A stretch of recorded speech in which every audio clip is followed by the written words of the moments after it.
a long time.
All right, guys. I guess I should do something, make this stream a little bit more interesting. I just feel weird talking to a screen when there's nobody there.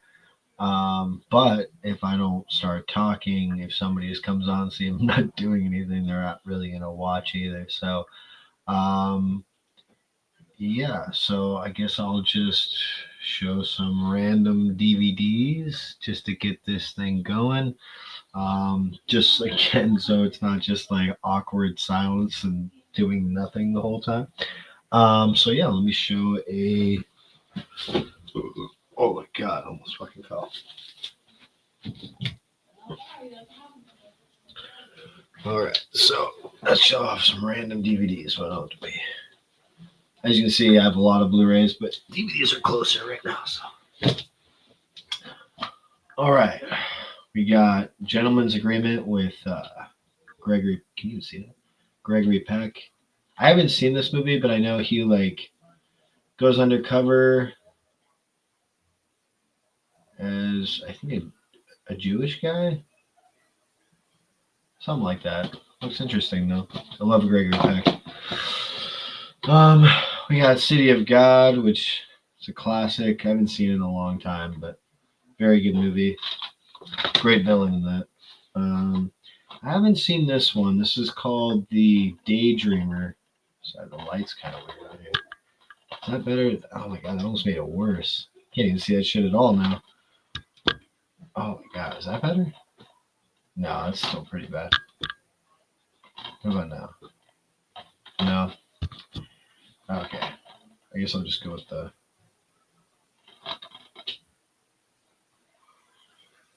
Oh my god. Hello. Come on, focus, focus, focus. There we go. There we go.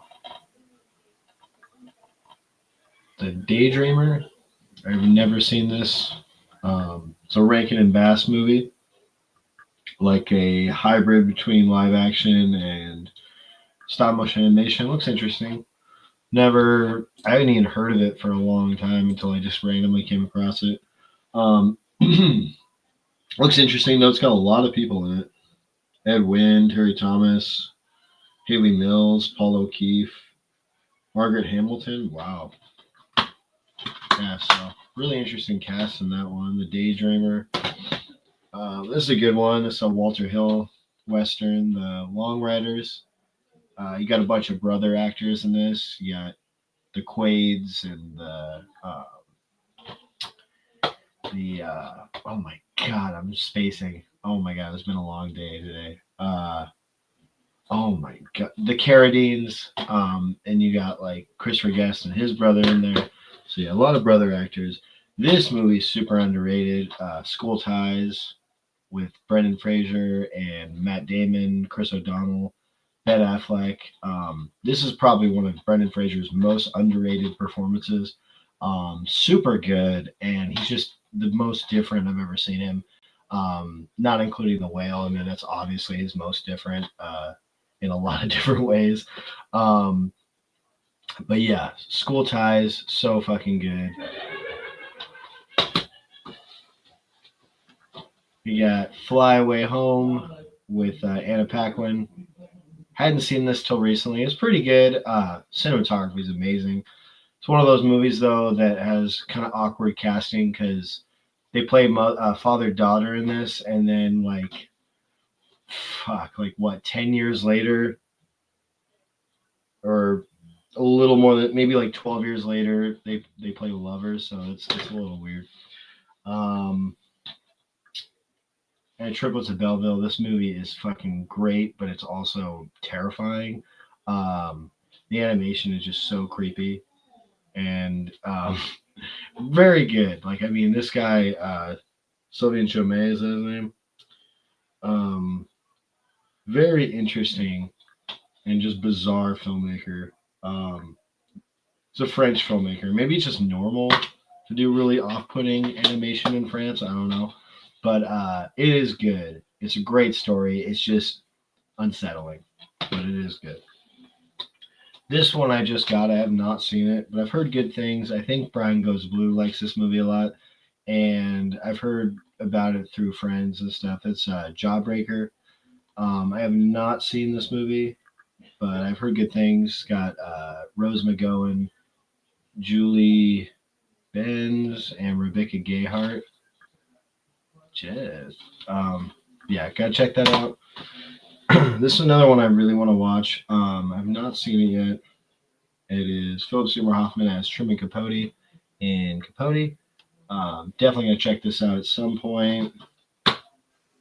Yeah, I need to stop buying DVDs though because they take up a lot of room, and I'm more of a Blu-ray collector. I just have a good amount of DVDs too. I've gotten rid of a lot though. I've gotten rid of boxes, but I still have like like a couple boxes worth. So, yeah.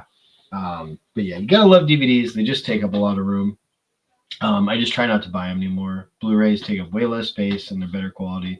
There's just some movies that are only on DVD, and then there's some movies that are too expensive on Blu-ray that I don't really want to upgrade yet. So, The Woodsman, I don't even know if this one has a Blu-ray, to be honest. Kevin Bacon is fucking amazing in this movie, though. Probably like one of his most underrated roles. I just remember him being really different and very like understated. Really good in that movie. This is one I definitely do want to upgrade on Blu-ray. I just haven't pulled the trigger yet. That is Pleasantville. I also, the thing is, I like the artwork on the DVD better. I'm not saying that's why I have it, but it is better artwork. I mean, that is great artwork. I think that's the original poster artwork. The Blu-ray artwork, I think, is not great, but Warner Brothers is kind of notorious for having shitty cover artworks for their Blu-rays. Another one I wouldn't mind owning on Blu-ray. It's World's Greatest Dad. Hello, what's up, Scoldy? Scoldy Woldy, how are you doing, brother? My darling Clementine. I'm gonna pick this up at the Criterion sale probably next time they have like a flash sale, or next July or next November or something. This is a phenomenal movie, very good. Him and Victor Mature. It's a great western. Doc Holliday and God, I told you it's been a long day. I'm spacing on so many names. Oh my fucking god, Wyatt Earp. Why couldn't I fucking remember that? Jesus Christ. This one I have not seen. I've been really procrastinating with this film. It's really long. It's like a mini series, fucking like, not quite that long, but it's pretty long. That's War and Peace. Gonna check that out eventually. And again, I'm just showing random DVD guys. This is not like stuff I just got or anything. I just showing stuff to keep this video going, and my DVDs are closer, so I'm just kind of going through random DVDs, keep this shit going. I'll pull out some Blu-rays if you guys rather.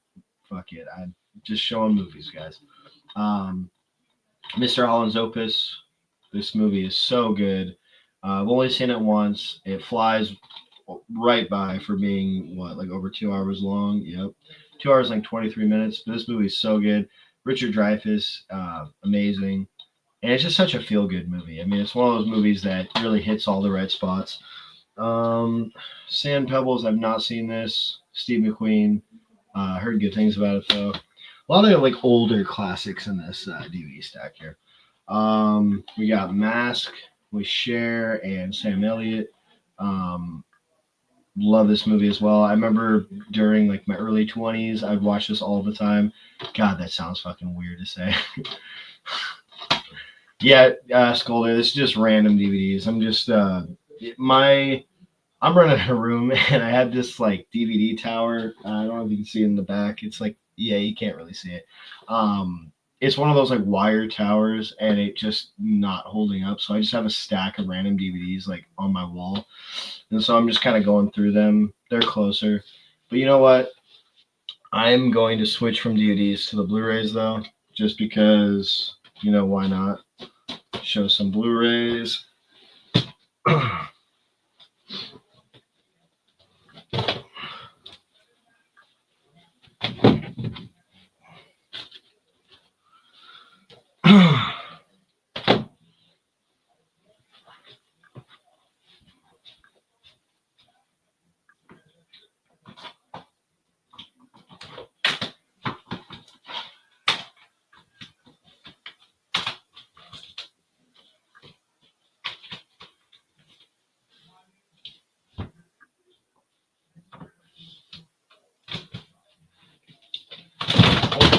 God. Of course I'm dropping shit. I swear, I only drop shit when I'm on camera.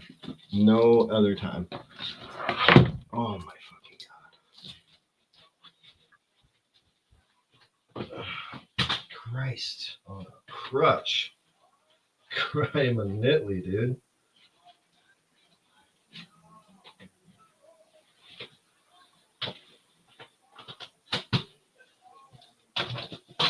Alright.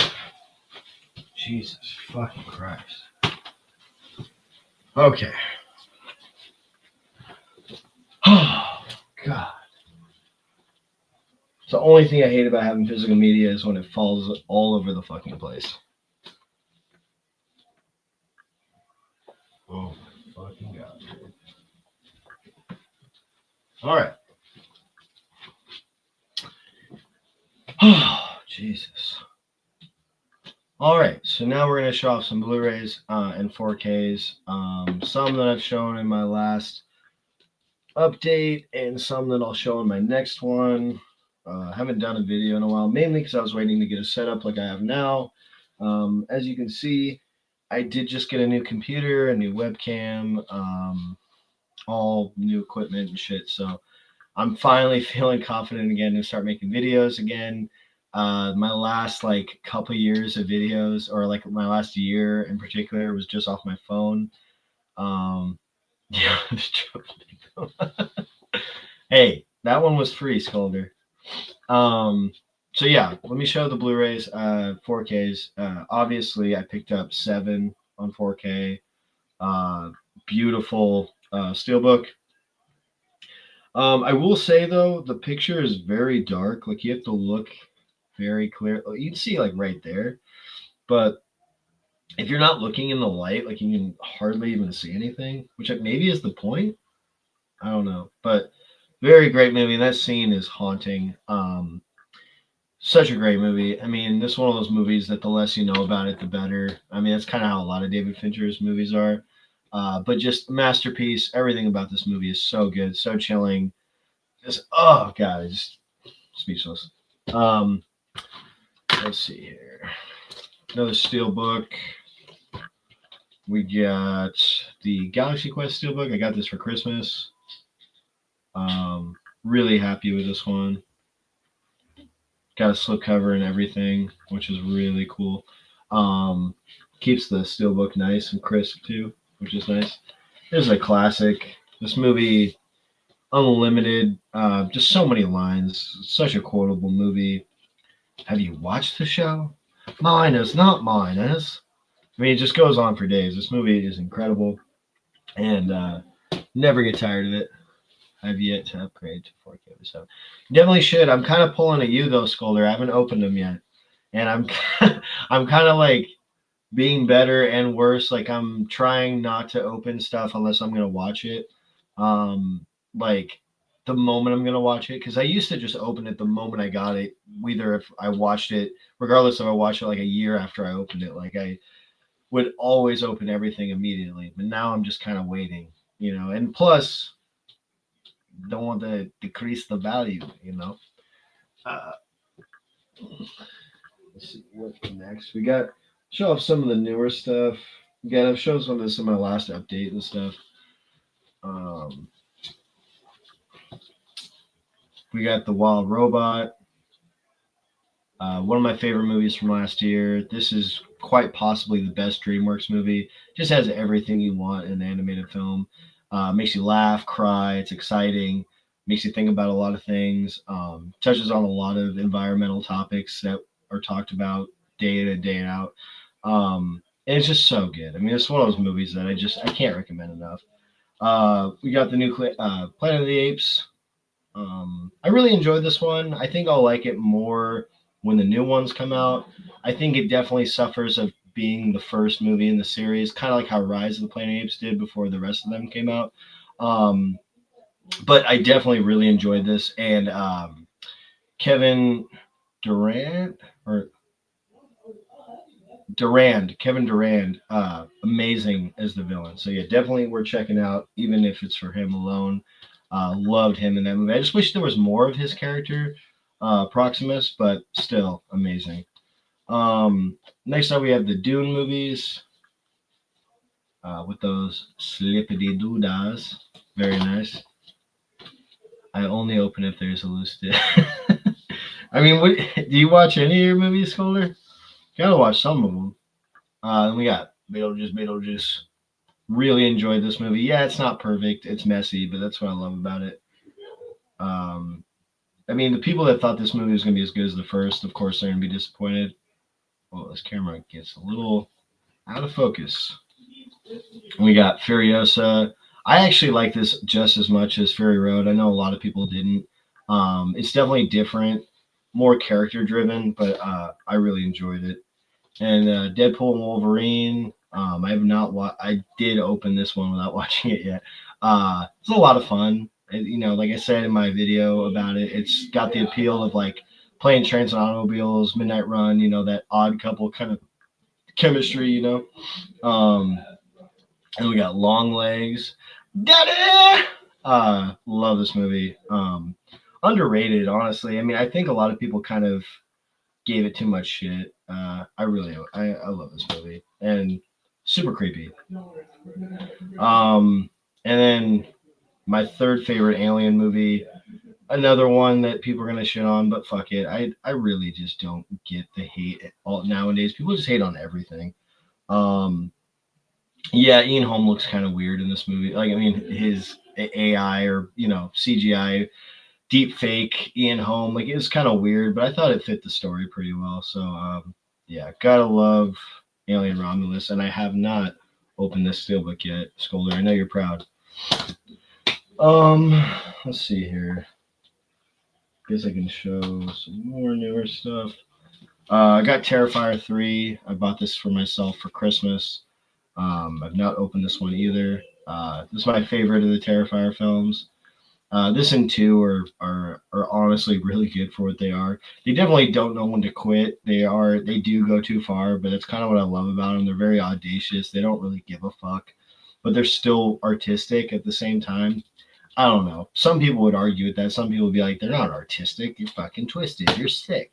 Um, I love those movies. I'm just making sure I didn't fucking damage this shit when I dropped it earlier. Um, got some Criterions. Criterion. Mother, Albert Brooks. Really enjoy that. Not my favorite of his, but I do like it a lot. And then, of course, the other. I have Lost America already, but this Real Life, which is probably my second favorite of his, next to Lost in America, and then Defending Your Life, which is also really good, and then Happiness, which is one of my all-time favorite. Can't even see it. One of my all-time favorite movies. This is so underrated, very very funny, dark. One of those movies that you don't really can't believe some of the things they make fun, like humorous in this movie. Just like perfect satire. And then I did watch this recently, No Country for Old Men, Criterion, beautiful 4K restoration. This shit looks amazing. I couldn't believe it, honestly. So good, and the sound restoration was amazing too. You can't put it in your pocket because it'll get up mixed up with all the other quarters, and then it'll just be another quarter. I know I'm butchering the lines right now, but I don't care. It's such a great movie, such a great scene. Paper Moon, had to get it. Haven't watched this yet. I don't know how the 4K restoration looks, but I'm sure it looks amazing. I can't wait to check that out.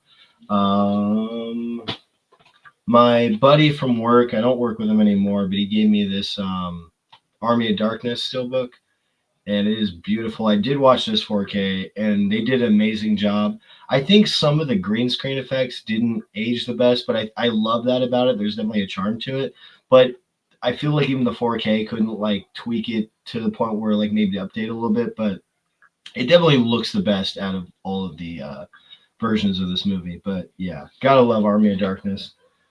Let's see what else we got here. Skolder said, I watch a lot of movies. 20 days in 2025, I watched over 40. Wow. Fuck yeah, dude. I've been kind of slacking, to be honest. But I'm gonna, over the next couple days, try to watch a bunch of movies. I got a couple of movies I got queued up that I want to watch. Jawbreaker, which is one of the ones I want to watch soon. Miracle Mile. And I want to watch. I'm gonna go see the new Wolfman on Tuesday, which I heard it's not doing the best, but I fucking love Lee Winnell, and I can't lose hope in that guy. Like even if the reviews are bad, I still gotta go see it. Anyway, we got Practical Magic, which is the Eastwick. Yeah, Adventures in Robin Hood, Errol Flynn. Yeah, Zodiac, one of the greatest movies I've seen for the first time recently. Late Night with the Devil. Got the Simpsons movie. No. Broken Trail, which I have not seen yet.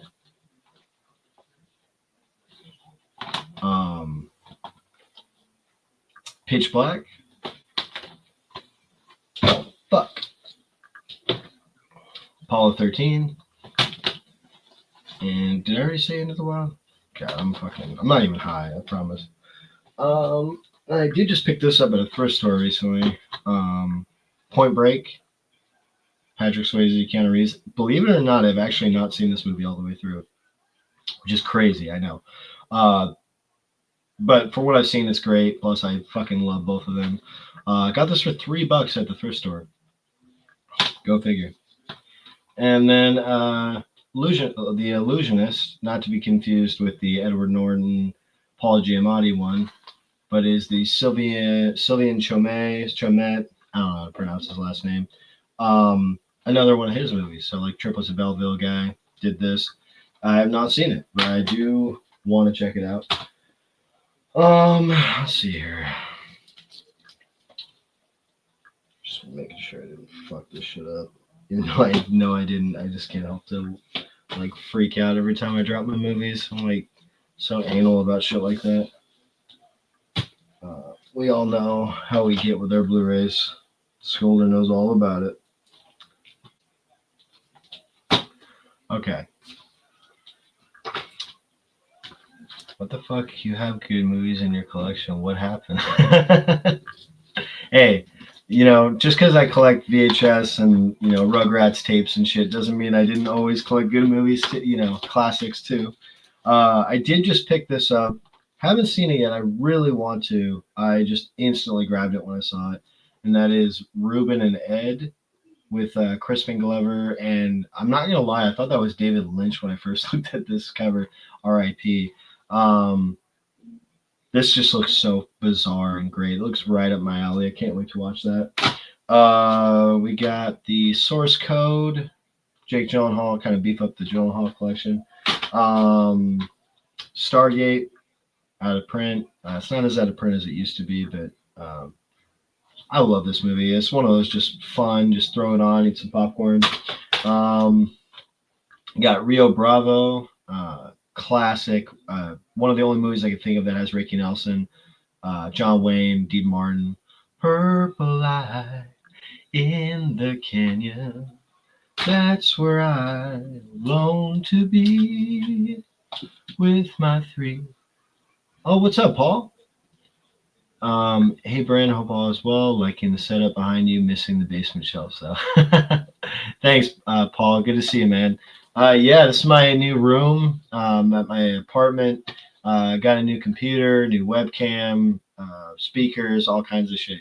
Just living the life. Just trying to get things organized and just kind of enjoying my new environment. I can't believe I've lived here for 8 months already. It just blows my mind, honestly.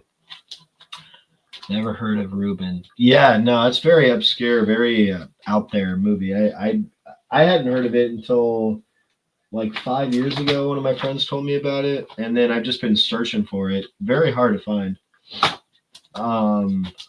Next off, we got Barbarian, which it is criminal. Like it should be a crime that this movie's not actually on Blu-ray. That is just bullshit. Fucking Disney being like, oh, we can't release a fucking horror movie. Like, come on, dude. Like, why even put out Fox Searchlight movies if you're not gonna release them on Blu-ray? Like, that doesn't make any sense. But yeah, I got the bootleg of Barbarian. I'm really happy about that. And then we got Red Dragon, which I just watched for the first time. Basically, I'd seen it before, so I logged it as a rewatch. But like, I watched it as a kid, so I barely remembered it. Definitely well acted, and Ray Fine alone, if you're going to watch it for any reason, watch it for him. I just thought the direction was a little iffy, but I definitely enjoyed it. We got one I haven't seen in a while, Todd Phillips' early movie, Old School. There's another one I found at the thrift store.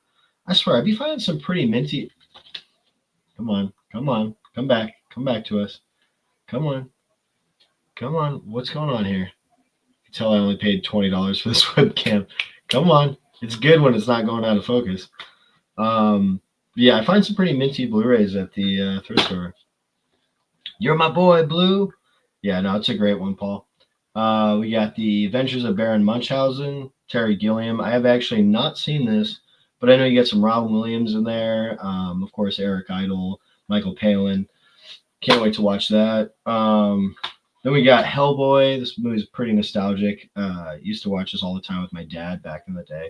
I remember the second one being better. I think there's just more like creatures and villains in this. Oh my god, this focus is killing me. I think there's like better villains in the second one, but Scholar says Disney sucks cocks. Yeah, that is true, especially now. You should go back to their Masterpiece collection on VHS. That was probably their best releasing method ever. Old school classic, needs a group watch. I'd be fucking down for that, honestly. We got Kramer versus Kramer. Definitely not like. Actually, I was gonna say not uplifting, but this movie is actually pretty uplifting in a weird way, even though it's about divorce. Great movie. Dustin Hoffman is great in that movie. Great Scolder, some top lines. Let's get another stack out. I'm gonna put these away though before I grab any more.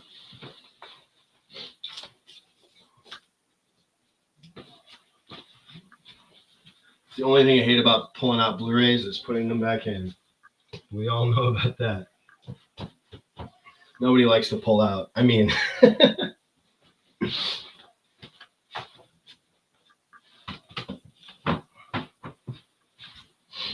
yeah, no, I'm definitely liking the new room. It's funny because my old room was bigger, but I just feel a lot more cozy in here. Like having my room basically be like everything else too felt weird. It was like a hangout spot. I had like a kitchen area. It just was like a studio apartment. I wasn't really a fan of it, to be honest. Um, but this, like having my own apartment with my best friends, is just perfect. Then having my own little, my bedroom slash movie room, just perfect. And then, of course, I got my movie shelves out in the living room as well, which is nice.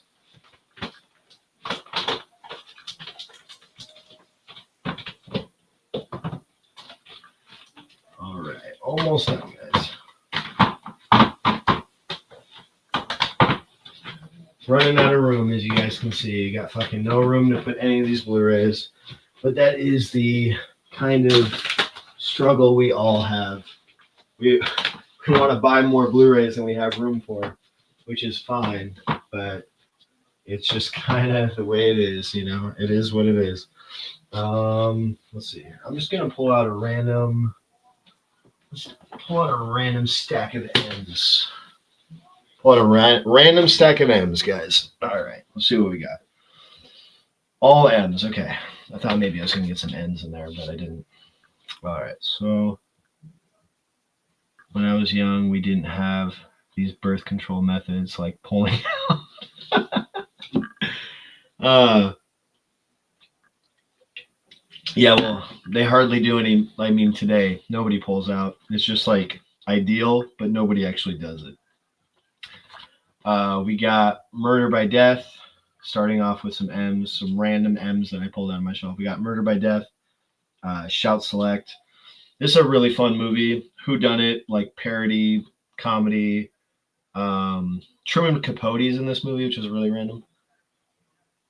All right, we good? Dude, this camera is buggy, dude. It is buggy. I mean, it's nice, but it's buggy for sure. We got The Mask, which I actually just watched part of last night. My buddies were watching it. And then we got this super out of print. Mannequin, at least it was out of print. I don't know if it still is. We got Mannequin with Andrew McCarthy and Kim Cattrall. She was a babe back then, especially in Big Trouble in China. Love her in that movie. Then we got Mosquito. This movie is trash, but it's hot trash. It's kind of hilarious. Especially Gunnar Hansen says he says like a line that like brings out a chainsaw and like I don't remember what he says, but just bringing out a chainsaw in general is hilarious. We got kind of an underrated movie. I actually really enjoy this one. I don't know why so many people shit on it. Maybe it's a little too long. Maybe that's what it was. But that's The Majestic with Jim Carrey. So it's definitely a lesser known movie that he did, but he did this with Frank Darabont, who did like The Green Mile and Walking Dead and Shawshank Redemption and stuff like that. And you definitely get his sense of direction in this movie. I loved it. It's sentimental and it's something that you've seen many times. Maybe that's why people didn't like it as much, but I don't know. I'm a sucker for that kind of stuff. Then we got The Manchurian Candidate, Frank Sinatra.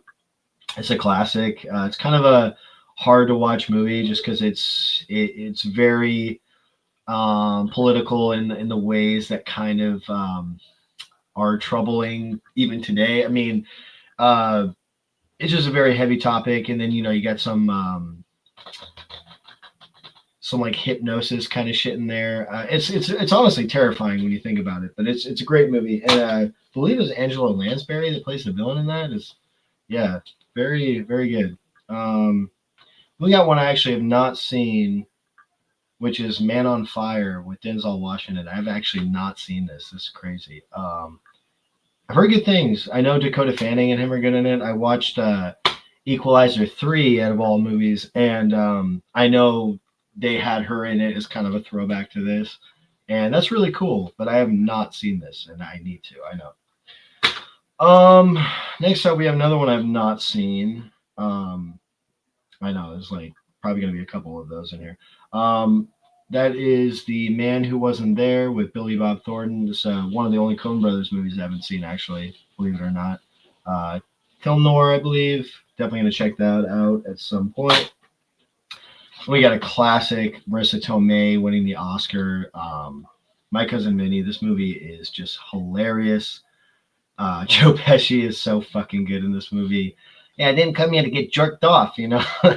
Love this movie. My Cousin Vinny. I mean, whoever hasn't seen that movie, definitely go check it out. We got Moonrise Kingdom, Wes Anderson, one of his last really good ones.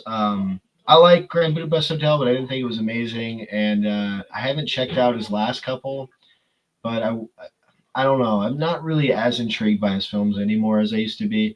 Uh, Fantastic Mr. Fox and Rushmore are like two of my all-time favorite movies. Love Wes Anderson. Just his new stuff just feels like he's on autopilot, almost like he's parodying himself or something. I don't know.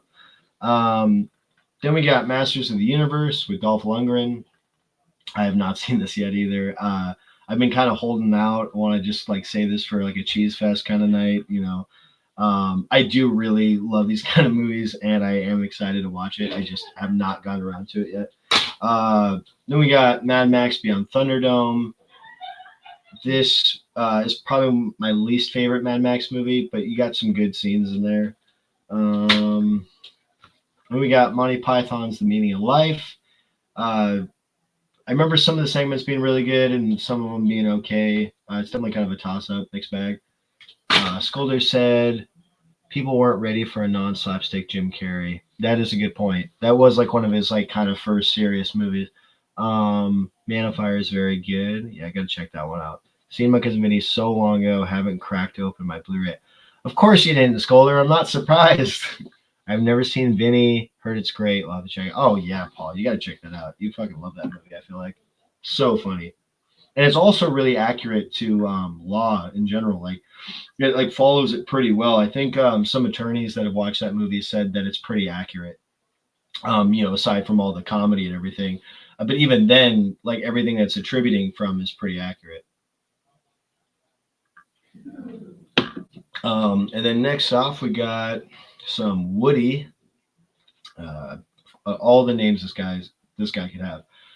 Midnight in Paris. I remember really liking this movie. Owen Wilson, great movie. Hall Pass. Yeah, I remember really liking this movie. Very cool idea. Kind of a underestimated time travel kind of movie, which is cool. And we got My Neighbor Totoro. Gotta love Studio Ghibli. The new one, Boy and the Heron, I liked a lot. I just probably wouldn't watch it again. I didn't feel like it had that classic kind of rewatchability that a lot of his movies had. But I still did like it. I wouldn't argue with anybody saying that. Like, I wouldn't argue with anybody saying it's like his best. It's definitely very good. It's just not as good as, it's just not classic like these. And then next we got Minority Report. This movie, not my favorite Tom Cruise movie, but great idea. And Steven Spielberg's direction is obviously great. It's just, I feel like it's just a little all over the place for what it is. Then we got very underrated movie in my eyes. It's Memoirs of an Invisible Man with Chevy Chase, Daryl Hannah. This movie definitely doesn't really have a placeholder. It doesn't really fully know what it wants to be. I feel like it was very hard to market because it takes itself too serious to be a comedy, and then it's too silly to be a serious movie. It definitely is middle ground of what it's trying to do, but I fucking love this movie. I think that's what makes it good, but that's just me, I guess. when you have thousands of films. Yeah. I will say, other than some of my DVDs, I have seen most of my Blu-rays, but there is probably like 100 or so that I haven't watched. But that's again another struggle of being a collector. We buy more than we watch half the time. But I am trying to be better, and I'm only really trying to buy movies I've seen before because I feel like when I buy movies I haven't seen before, I either take too long to watch it, or I end up watching it, and half the time I don't feel like it was worth buying. You know. You have thousands of movies in your collection. The ones you have seen before usually go to the back of the watch pile. Yeah, that is true. Yeah, especially when I buy 4K releases of movies I already seen. I'm like, well, I've already seen it before, and then I kind of procrastinate checking out the 4K remaster. And yeah, I totally feel you on that one. I really got to check out that Paper Moon 4K. I'm definitely procrastinating on that one because I know it's going to be an amazing moment, and I'm just savoring it. But it's tough. It's definitely tough. All right. Oh god, this feels so much better doing it live in here. I had like no place to put. Like I didn't have a computer. I had a laptop, and I had to like prop it up on shit. I had to, like pick good lighting. Like it was horrible, dude. Like this is way better. I got better lighting, better setup, better computer. It's just way better. Hey, what's up, Brian Goes Blue and Coco too? How are you guys doing? Just showing off some random movies, keeping this stream flowing. Just gives me something to talk about. All right, let's pull out some I's and J's. Let's do it, guys. Just pulling out random movies. Why not? All right. Yeah, how are you doing, Brian? Good to see you, man. All right, we got oh my god, this thing is buggy, dude. Right here. Right here. Right here. Okay, cool. I got Just One of the Guys. This is a classic. I love this movie. The original She's the Man, if you've seen that. This is better, though, I think. I mean, She's the Man's good because of Amanda Bynes and Channing Tatum. Movie itself's all right. But Just One of the Guys, I think, is a solid one. Got some Justice League on Blu-ray. I never bothered to get the other seasons. I don't know why. I just found this for a good deal one day. Definitely need to beef up that collection one day. I think this is out of print. I don't know. I think it is. It's Jason and the Argonauts. Argonauts? Yeah, I'm gonna butcher that if I keep saying it. Jason and the Argonauts. This is a great fucking mythology movie. Ray Harryhausen. Such good stop motion effects. Definitely check that out if you haven't seen it. Brian Goes Blue said, we're doing good. Just One of the Guys deserves a release with some solid features. That is true. Like the Blu-ray quality is good, but you're right. What is it? Just have like the trailer. Yeah, cast commentary and a trailer. That's ridiculous. Yeah, Shout needs to put it out or something. That'd be cool. Oh god, this movie's so fucking good. The Jerk. This is one of my favorite Steve Martin movies. This is one of those movies that got me into comedy. It's just like I just love Steve Martin's humor. You either get it or you don't. Especially when he worked with Carl Reiner, just genius. This is probably one of the most underrated movies ever made. One of my favorite movies as a kid is Jekyll and Hyde Together Again. Mark Blankfield, who barely did anything, such a fucking underrated actor. He played Blinken in Robin Hood Men in Tights, and he was also in Dracula Dead and Loving It. So glad Mel Brooks picked him up for a couple movies just to kind of show off his talent. But he is just underrated as hell in this movie. This movie's so good. Probably like the best, like one of the best parodies of all time. So underrated. Such a great Jekyll and Hyde parody. Just One of the Guys just refuses to go down in price. Yeah, that is true. Yeah, I kind of just bit the bullet with that one. What up, Trini? How are you doing, brother? Oh my god, I didn't even realize how bad of shape this fucking Joyride Blu-ray. Jesus. What's that a print? And this Blu-ray has seen better days. What the fuck, dude? Looks like the guy in the truck hit the Blu-ray case. What the hell is going on? Never seen Jekyll and Hyde together again. Oh, you would love it, Brian. It is so good. Low budget. I think it was like a Paramount, like their independent company, and I think it was produced by some of the guys that did like the airplane movies. I want to say David Zucker, I think, had something to do with it, but if not, it feels like it for sure. Brother, good to see you, trainee. Then of course you wouldn't have the Jays without some of the Jumanji movies. Um, Love the first one. I actually really enjoy the second one, and the third one is okay. It kind of the first half's good, second half's kind of falls off. I am not a serial killer. This movie was fine. I thought Christopher Lloyd was really good in it. The kid. What the fuck is this guy in? I know the guy, the kid. I think this is the kid from Where the Wild Things Are. I'm pretty sure, I'm like 99% sure. Yeah, Joyride is fucking fantastic. Underrated movie. Iron Giant, one of the best animated movies ever made. Brad Bird, gotta love it. Um, then we got the Iron Man trilogy. I've only watched all three of these maybe once each. I love the first one. Um, just haven't watched these in a long time. Let's see the Disney Princess Blues. Nah, I got those locked up safe, Trini. You know me. Oh, but speaking of which, I do have a Disney movie right here. That's funny that you say that. In Search of the Castaways. This is a Disney Movie Club exclusive. Underrated movie. This is probably my favorite live action Disney movie from back in the day. Like better than Old Yeller, better than Davy Crockett. This is definitely right up there with Swiss Family Robinson. It's very similar. Uh, but yeah, very good adventure movie. We got Insidious, solid flick. I remember I didn't like this as a kid. Well, not a kid, but it came out what 2011, 2011. So I was like 15. Yeah, I didn't really like it when it first came out, but I rewatched it recently and I absolutely loved it. Then we got Independence Day. Such a fucking great movie. This movie will never cease to give me chills and nostalgia, and just I just have so much fun with this movie. Plus, it's got a great cast. It's one of the best like blockbuster popcorn movies. It's just can't get enough of this movie. And on 4K, it looks fucking great. Oh, what's up, Jice? What's good, Brand? What's good, Brandon? Everyone, Swiss Family Robinson is the OG. Hell yeah, dude, that's a great movie. Welcome to Earth. Well, oh yeah, welcome to Earth.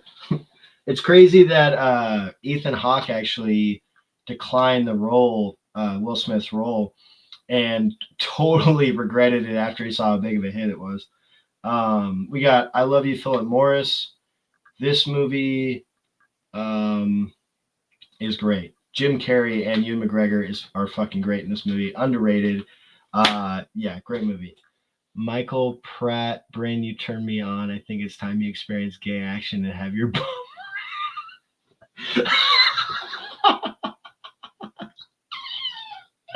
Oh my god, that's fucking hilarious. No. That's funny though. I saw the devil. This I can't even take anything seriously now. I saw the devil. This movie is so creepy and so fucking good. It's just one of those movies that make you think. Great cat and mouse thriller horror movie, whatever you want to call it. Just really good. The Invisible Man, H.G. Wells. Come on, buggy fucking motherfucking bitch. Oh my god, dude, this thing is killing me. Maybe if I turn the light on, is that gonna make it better? Like making my eyes better. Jesus. Okay. It's a buggy motherfucker up in here.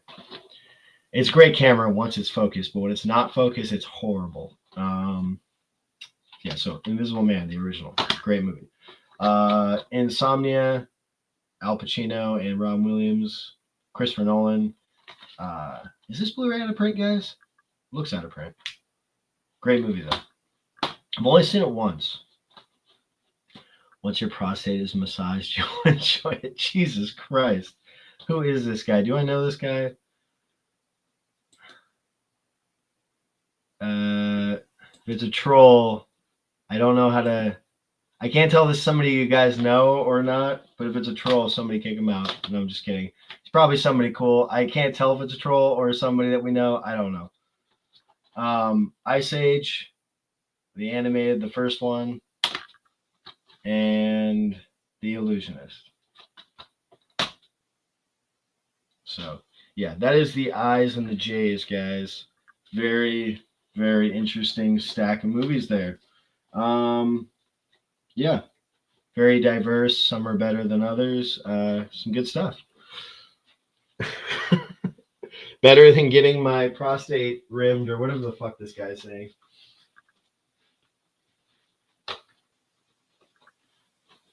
So let's put those back and let's pull out some random. Somebody give me a letter. I'll pull out a stack of a letter. Somebody just throw out a random letter and I will pull something out. Not going to pull out the thing this guy wants me to pull out, but I'll pull something else out. Everybody, where the fuck did my drink go? There it is.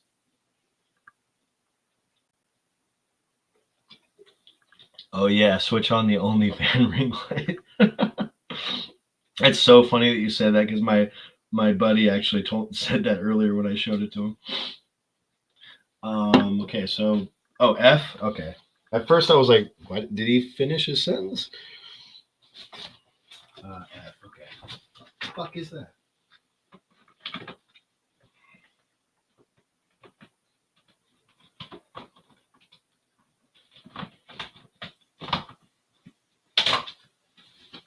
All right. Per request by Brian and Coco. We got the F's, and it's not starting off with a good one. I'm just telling you right now. Not a great one. Not a bad one either, though. We got Flushed Away, which I actually saw this in theaters, and I loved it as a kid. It's not one that holds up as much anymore, but, Hugh Jackman's voice, I guess, is still great. We got The Adventures of Ford Fairlane, Clint Eastwood. I fucked him. Oh! Love this movie. This is one of those movies, another movie that is all over the place that I just love. Andrew Dice Clay, either love him or you hate him, or a little bit of both, I guess. Come on, you buggy motherfucker. Come on. There we go. Come on, dude. We got Full Metal Jacket, of course, 4K without the slip cover. Love this movie. I mean, classic. One of those movies that I've been watching for a long time. Vincent D'Onofrio, this career-changing performance in this movie, an iconic, chilling scene. Ford Fairlane out of print. Yes, sir. It definitely is. I actually didn't know that for a long time either. We got The Fifth Element. Classic movie. Don't have the 4K. I'm sure the 4K looks great, though. And I swear to God, I'm going to fucking kill this webcam. We got The Father of the Bride 1 and 2. I have 8K Blu-rays and 4Ks. You have 8,000 Blu-rays? Oh my God. Kind of lame here. Oh shit. Trolling it up. That is fine. This is not all the movies I have, by the way, guy. This is like a quarter of it. Or like, I guess a third. I have like 2 other shelves the same size in the other room. But okay. Got The Fugitive. Plus, it's not the quantity, it's the quality. 7K, your movies are probably shit. Got Friday. We got The Final Girls. This movie is so underrated. So fucking good. This is one of those movies that I remember when it came out, I was not expecting to be as good as it was. And it's so meta and kind of a mixture of a lot of other movies. I mean, it's like a mixture of like a little bit of Groundhog Day, Last Action Hero, even a little bit of Back to the Future in there. And then, of course, Friday the 13th, which is like the main thing it parodies. And then you got Finding Nemo, of course. Come on. Mr. Turtle is my father. We got Flashdance, classic, I guess. I mean, this is one of those movies. Dude. Bro, it's not like I'm showing my whole collection right now. I have not that many Vinegar Syndromes. I have a bunch of Scream Factories, a bunch of Criterion. Plus, it's like the catalog titles are the ones that get the least love. Like some of my favorite Blu-rays I own are catalog titles. Like, come on, dude. It probably is hoax, Paul. He said Vinegar Syndrome first. That's how you know that motherfucking subscriber of the month bullshit.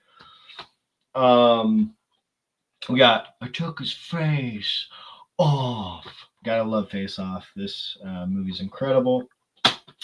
We got The Faculty, underrated as hell. What is up with the Scream Factory edition of this? They did not give this movie the treatment it deserved. I actually saw Brian Goes Blue. I saw your comment on the Scream Factory post of this. I absolutely agree. They did this movie dirty. Then we got Fright Night. This movie is a classic. What can I say? Right up there with The Lost Boys is one of the best 80s vampire movies. We got Final Destination 1 and 2. Come on. I stopped after 2. We're not gonna go to 10 or whatever. I mean, there's just too many of those movies. We got Foul Play, Chevy Chase, Goldie Hawn. Next up we got Scream Factory. Come on. Kind of squeaked in there. It's not with the rest of the Scream Factories for some reason. I think I just ran out of space on that shelf. Got Firestarter, basically Carrie with fire powers. This movie is fun. Drew Barrymore's great in it. Around the same age she was in E.T. was like 2 years later. George C. Scott is a villain. Can't go wrong with that. It's just a fun time. We got Fear. Hey guys, I got Fear on Blu-ray. Hey. This movie's so much fun as well. It's just a turn off your brain, just like 90s stalker thriller movie with Mark Wahlberg. It's ridiculous, but it's great. Yeah, we needed something more for The Faculty, but at least the 4K looks awesome. Yeah, that's a good point. I'm assuming you have it already. Yeah, I'm sure it would look really good, but I feel like Scream Factory is just not really doing what they used to do. You know, they used to give such deluxe special features, such great slipcovers. Yeah, it's just kind of a shame where Scream Factory's gone with like the new ownership and everything. Hey, Quirky, I have over 25 percentage of my collection. No, I am not a subscriber. I just got Second Sight, Blair Witch, and Synapse Trick or Treat. Nice, man. That's cool. We got Frightmare, which, hey, dude, look, it's what is that? Pretty Lady? What is that? Vagina Syndrome? Come on now. Field of Dreams, Kevin Costner. All right, give me another letter. I'm not talking to you, Corky. Unless you want me to show off some more Vagina Syndrome or Scream Factory or Criterions. You missed the Criterions early in the video. I showed some of those earlier.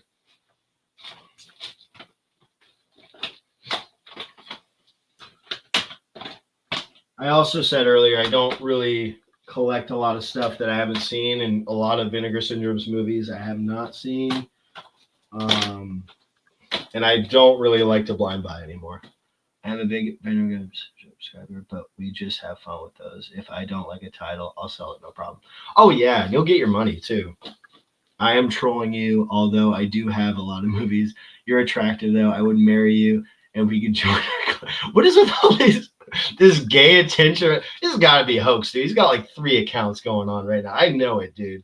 It's got to be hoax. It's got to be hoax. Hoax, if it's not you, because watch, he's going to actually come in as himself, and he's going to be like, oh, what do you mean? It's not me. Bro, come on. You're not that slick. I love you, but you're not slick. Watch, he's going to come in as himself. MXX? What, like 3 movies? 1 movie? I don't even know if I have an X. In this section, I don't have an X, I don't think. I'll do M, though. I will do M. It's funny. I almost got the Triple X movies on Blu-ray just as like part of my addiction. I was like, "Oh, they're both right there on Blu-ray. Do I do it? Do I do it?" I didn't do it. No. Okay, so I'll do M. M M M M M M M. All right. There's actually some good ones right here. Oh wait, I did M earlier. I did part of M. I'll do some more M. I'll do some M's that I didn't do before. All right.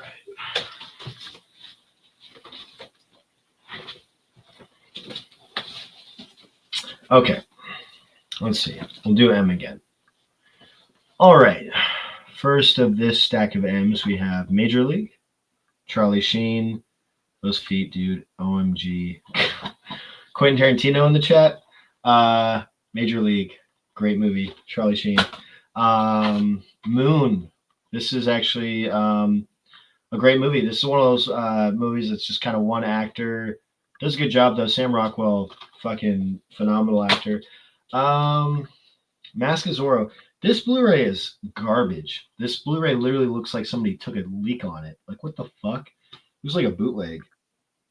Yeah, I need to upgrade this. This is horrible. What the fuck? It's like sun damaged and shit. Like, Jesus.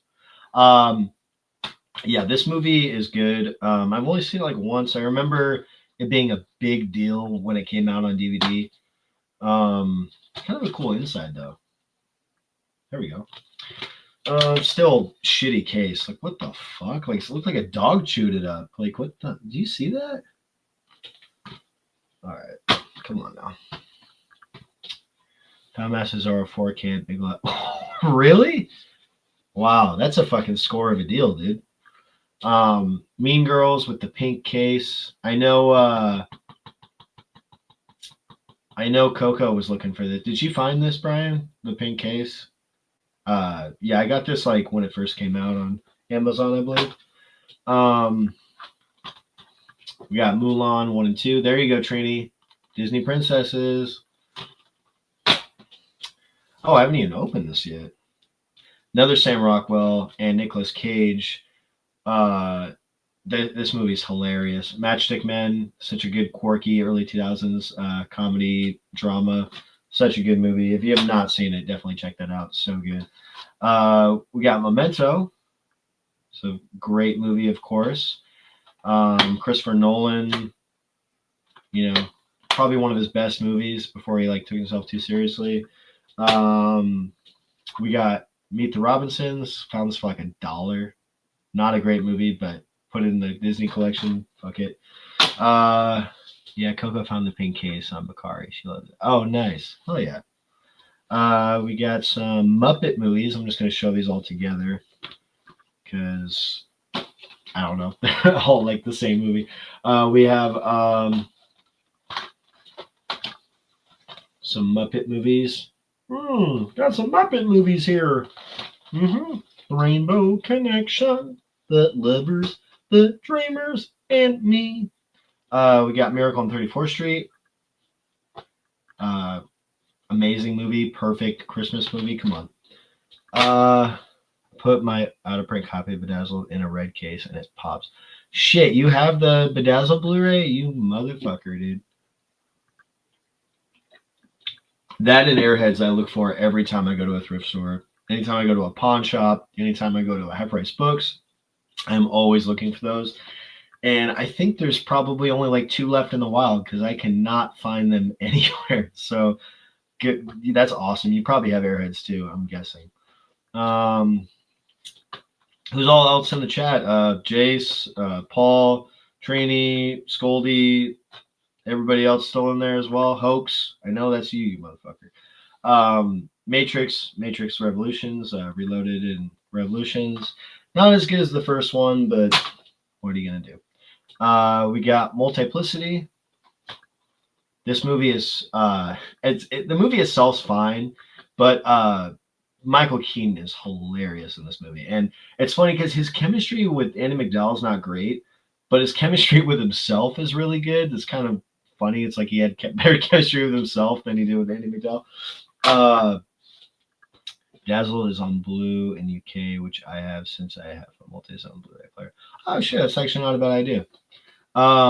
Magnolia on Blu-ray in the plastic. I think this is resealed though. This does not feel like an original seal. Got this at the thrift store for like $5. I think this might be out of print. This is one I'm not sure. It might be. We got The Man Who Shot Liberty Valance. John Wayne, Jimmy Stewart, classic movie. You got Lee Marvin, Andy Devine, such a good movie. Andy McDowell slept with like 10 Michael Keatons in the same night. Yeah, he did. She touched my pepe. We got an okay movie. This is another one that I kind of just impulse bought for like I think like $1.50 or something. Also, just to kind of beef up the Tim Burton collection. I didn't mind this movie for what it was. As far as Tim Burton like newer movies go, I think Beetlejuice obviously was his best movie lately. A little bit of bias in there, but Peculiar Children I thought was okay. It's a very nice 4K now, Liberty Valance. Yeah, I know. This 4K is everything, bro. Hey, but look, I got the 4K at Midnight Run. What are you gonna say? There's like an 8K now. So yeah, that is the M's per request of Brian Goes Blue. Plus, I'm not gonna lie, some of the 4K releases look exactly the same as the Blu-ray, and I'm not just saying that; they fucking do. But then there's some that I'm like, wow, that looks amazing. Like No Country for Old Men and the Risky Business 4K Criterion. Oh my god, that looked delicious. It looked so good. I watched that with my buddy, and yeah, just so fucking good. Still here, just working right now and listening. Oh hell yeah!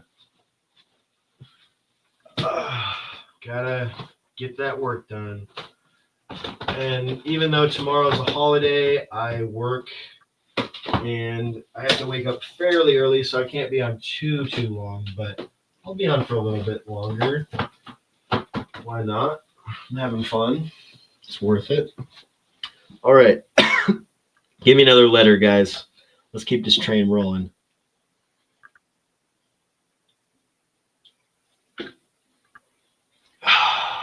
Show off some TV shows. Oh, that's a good idea. Shit. It's in the other room. Let me go grab a stack, and I'll bring them in here.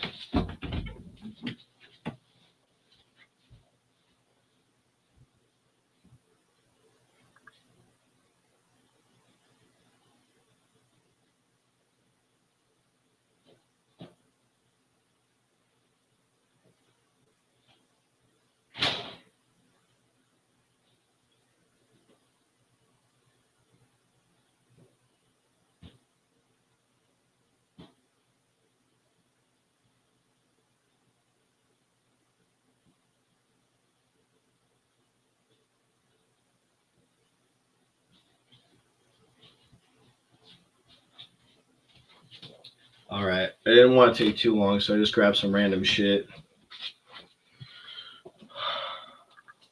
Oh, and yeah, I do have some TV shows on Blu-ray. I guess I could show some of those too. We both be watching Trump's inauguration tomorrow. I don't know. I work all day, so maybe not. We have both the same 70 show box set. And the Tarantino sets on top shelf. Love this. Oh yeah, dude. Those sets are so nice. I remember when I first got both, and it's crazy how like rare they both are now.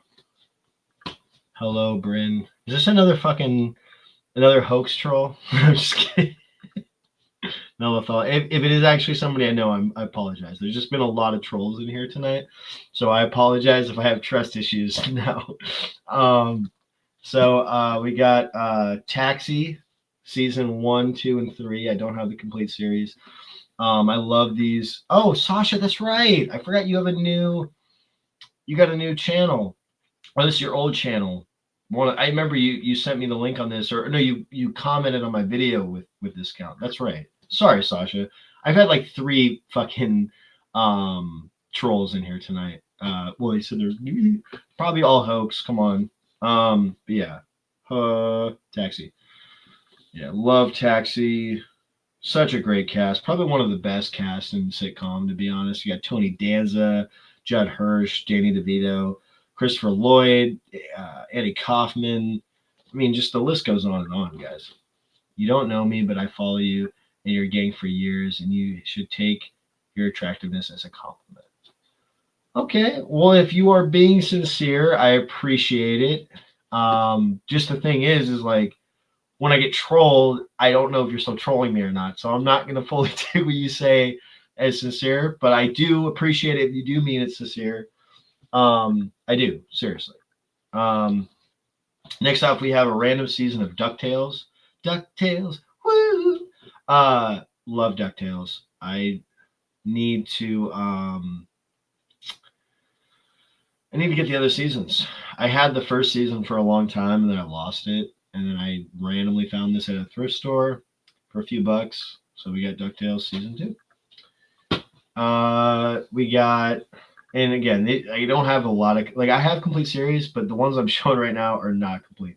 Did I really just grab one? Okay, no, I didn't. Okay, I thought I just grabbed one season of a show I'm about to show after this, but no. So we have the first. So I said, what to me sounds like too much of a waste of time. Just changed my new name. Nothing really new. Oh, okay, gotcha. I feel you.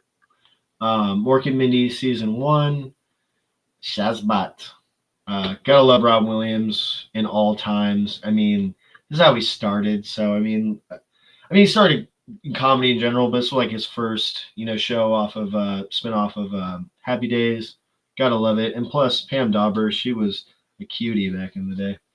Oh, my mom said to tell you that she thinks you're very intelligent and you should run the country. Hey, maybe she can back me. Be my campaign manager. We have the Rocky and Bullwinkle show. This is missing the slipcover, unfortunately. I've had this for years. I don't know how long I fucking have this thing. Next off, we got In Living Color. You can do what you want to do. In Living Color. These are fucking out of print. These are hard to find, especially I think season 5 is like super hard to print. I've seen Fluffy Gamers sell like fucking 5 copies of that shit. Bro, like sell me one for half the price. Yeah, we have season 1, 2, and 3. You got season 3 right here, season 2, and season 1. I think these are probably 3 of the best seasons anyway, so I'm okay with just having the first 3 right now. I definitely do want season 4 and 5 just to complete the set, but I just kind of look for them at half price books. Why the fuck don't they not have them at ones that I'm going to? Why is it only the Fluffy Gamer ones? Like, come on. Like, what the fuck is going on here? We have the Beetlejuice. Hey, what's going on? We have the Beetlejuice complete series. Watched this as a kid. I remember I had a VHS with a couple episodes on it, and I would just kind of like be in the basement watching random episodes on VHS. But yeah, Beetlejuice, the complete series. Got that Shout Factory edition, not the new Warner Brothers set. This is a way better set if you find this one. And then this is where we're going to get really random, and this is where I'm going to get a lot of flack, especially Scolder's going to give me a lot of shit for this. Rango's Blue says, do you have the first season of Mad TV? Love that season. Yes, I do, actually. It's in the other room, but I do have it. I have it on DVD. At first, when you commented that, I thought you meant the Mad like cartoon TV show. I know that show is really out of print. But yes, I do have the first season of Mad TV on DVD. This is some like really random shit. I just kind of grabbed it really fast because you say show some TV. And then I just grabbed this like compilation discs and shit. And then some weren't even TV. Some of them were like animated movies. Yeah, you guys are gonna get a lot of shit about some of these, but I really don't give a fuck. We have what the fuck? Why is he sticking together? We got TV's. Oh Jesus, we have TV's spookiest Halloween episodes, like the TV guide. I found this at a thrift store. I was like, I didn't even know this fucking. I didn't even know this existed. Trini says in living color, send it. No. But if I do find a copy in the wild, I'll send you one. We have the TV spookiest Halloween episodes. This is like a Halloween compilation disc of Bewitched, The Jeffersons, Facts of Life, Roseanne, News Radio, Third Rock from the Sun, That 70s Show, I Dream of Jeannie, Square Pegs, Married with Children, The Cosby Show, Mad About You, and Ned and Stacy, which I haven't even heard of that one. Yeah, little Halloween disc, little Halloween compilation disc. Gotta love those. And Morky Mindy, Robin Williams swore in multiple languages, and it completely got past the censors. Oh shit, that's cool. That's actually really cool. I didn't know that. Brave Little Toaster. See, you got some movies sneaking in there. This movie's not even on Blu-ray. I think this is only on DVD, so I guess it's kind of fitting to show it. This one's super out of print. I remember I found it, and I was gonna sell it when I first found it, but I was like, you know what? I actually like these. These are nostalgic, so I kept them. That is the Wind in the Willows and the Willows in Winter. It's super out of print. Very hard to find, especially as like a compilation. You know, like the double feature disc. Super out of print. So very happy to found this. You know, I'm a sucker for these like nostalgic, like 90s like animal cartoons. You know, like the Beatrix Potter cartoons I really like too. Then we got Goof Troop. I almost did a DuckTales theme again. I don't even remember how this one fucking goes now. Now I got DuckTales stuck in my head. We got Goof Troop. We got Drake and Josh Go Hollywood. This is so fucking random in such a different context now with that documentary that came out. We got the Rugrats triple. This, like I said, I'm gonna get a lot of shit. I really don't care. We got some Fairly Odd Parents, Timmy's Wish or Timmy's Top 10 Wishes, and the focus went out. Who cares? We got some Rocket Power. Come on now. Rocket Power, the movie. And we got Tailspin and Chip and Dale Rescue Rangers. So there you go, Brian. We got some TV there for you. Just because I don't want to keep going in and out of the room. I don't want to like wake up my roommates or anything. A random one I have that I like a lot is Wish Kid with Macaulay Culkin. Never heard of that one. But you've sparked some interest in me. I'll have to check that out.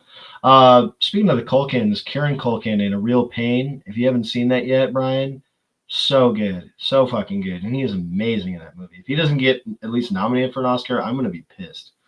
No culture training. How many roommates do you have? I have 2 roommates. They're both my best friends, which I got really lucky with that. No culture training? Who the fuck is that? So who said the last letter? Somebody said a letter before you said TV, Brian. What was that letter? Y. Okay, was it Y? Was that the last one? Okay. All right, I'll pull out some Ys. Sure, let's do it. I remember watching Wind in the Willows as a child. The English made one from 1984. Maybe you got a different one. That might be the one. I don't know, actually. Let's see. Might be. No, this one's from 1994, apparently. But I think I know which one you're talking about. Kind of like Life with Louie, but Macaulay has a special baseball mitt that he grants wishes with. Oh, shit. You've really sparked my interest now. I'll definitely have to check that out. Alrighty. Some Ys. Oh, my God. Scolder, I have, like, in here, I have, like,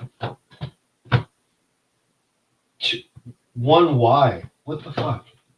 Maybe not, like, in total, but, like, in this room, not including out of my catalog titles, I have 1 Y. That's Yes Man in my catalog title. We love A Real Pain. That was great. Yeah, dude, it's so good. I just met up with my best friend, not seeing him in a decade as he moved to Finland. Oh, shit, nice. Oh, yeah, gotta love a good reunion. Hell yeah, dude.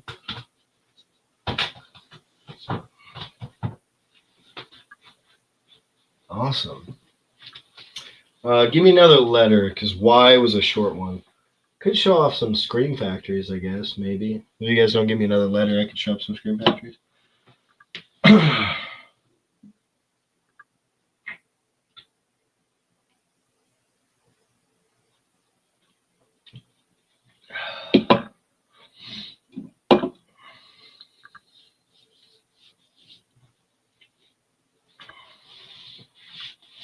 Yeah, Real Pain was really good.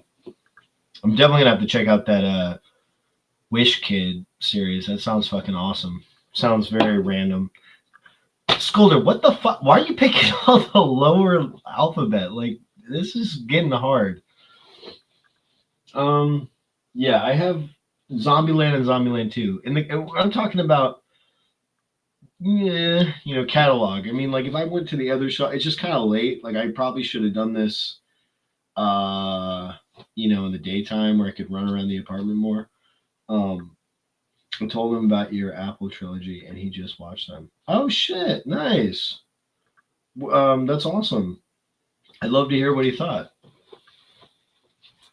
All right, I'll pull out some cream factories, as Brian said.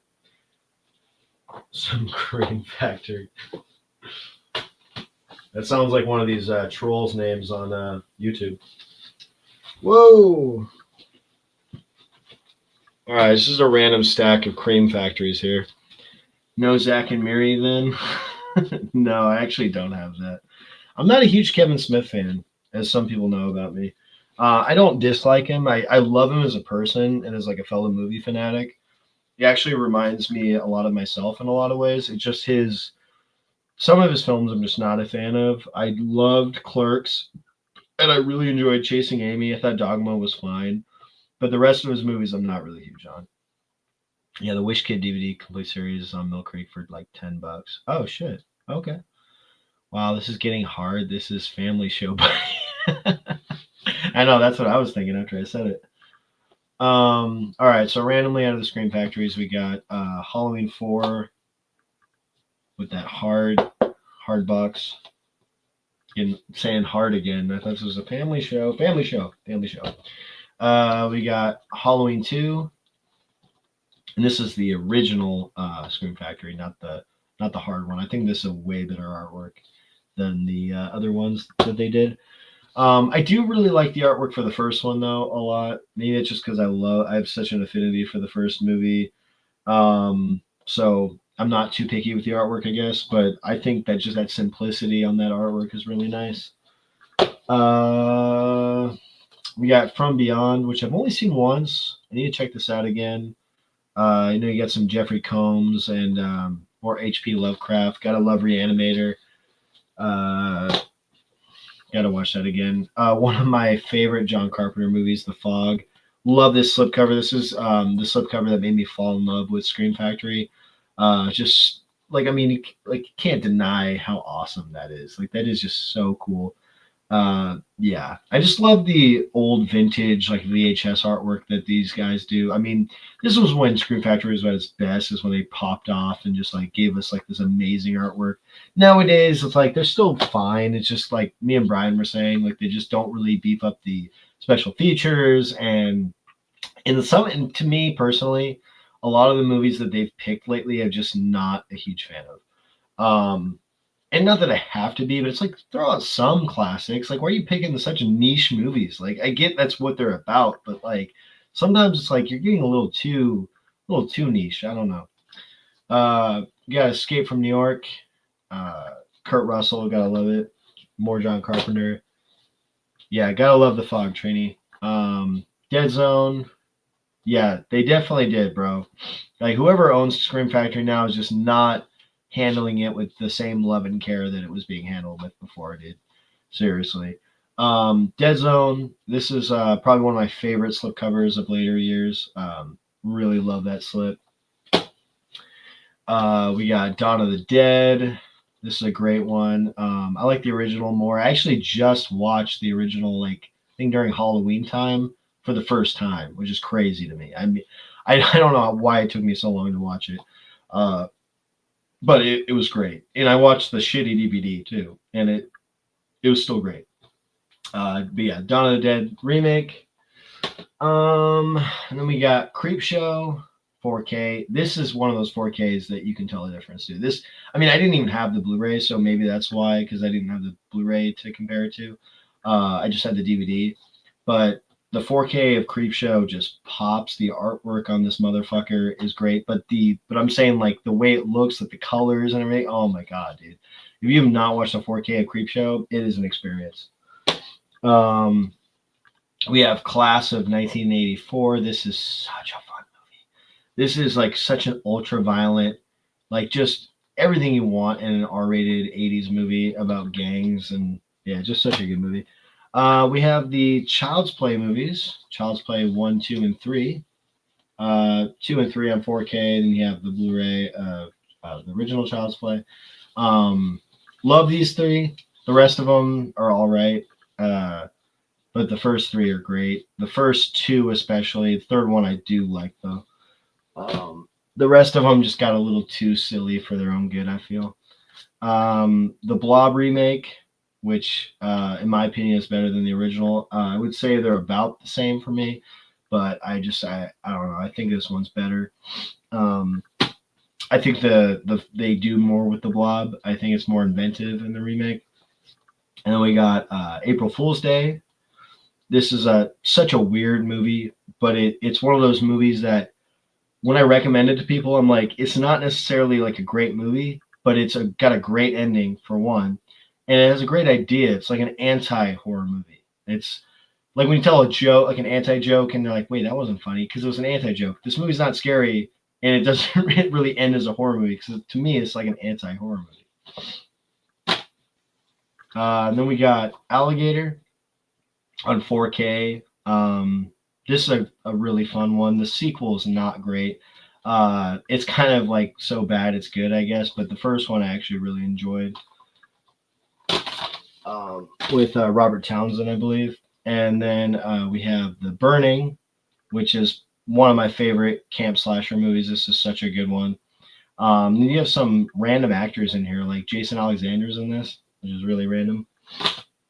And then you got Body Bags, which I just found this at a thrift store for like $5, which is perfect because I only really like one segment in this movie, but that artwork is fucking awesome, and I pay $5 for any Scream Factory. I'm not gonna lie. Sasha said, "I've seen Child's Play in 1988 and never since, but none of the sequels." Damn, not a Child's Play fan, huh, Sasha?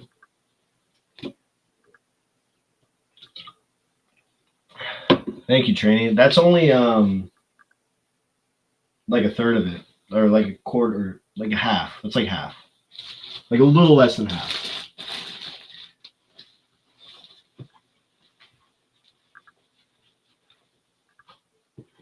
Now they're probably gonna be out of order, but fuck it. I'll fix all this later. I'm just kind of having fun. But yeah, that's some of them, and some without the slip covers, which is probably gonna drive people crazy.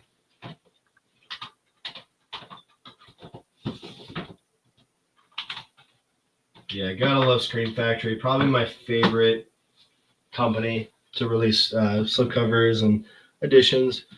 Not a horror fan. That's okay. There's plenty of other genres out there. I love horror, but that's just because I watched so many movies that traumatized me as a kid. So I just kind of gravitate towards horror because it kind of helps me cope with that. You know, I don't know. Horror is just one of those genres I have a lot of fun with. Let's show off my Arrow video collection. That's pretty easy to show off because I only have so many, and I don't even think this is all of them. This is just the ones I have together. Like recently, I found this. This is super out of print. Got this for $25. I think it's worth like 70. It's got the whole, textured case, and that's Society. This is a fucking weird movie, but in a good way. I definitely think the substance borrowed a little bit from this movie, and obviously other movies too. But yeah, Society. There's some iconic imagery in this movie. And we got the Hills of Eyes original. I like the remake more, but the original, I mean, you wouldn't have the remake without the original, so you gotta love it. Then we got the Warriors. Warriors, come out and play. John Steele's favorite movie. And we got True Romance. Gotta love that artwork. You're part eggplant. Love that movie. Then we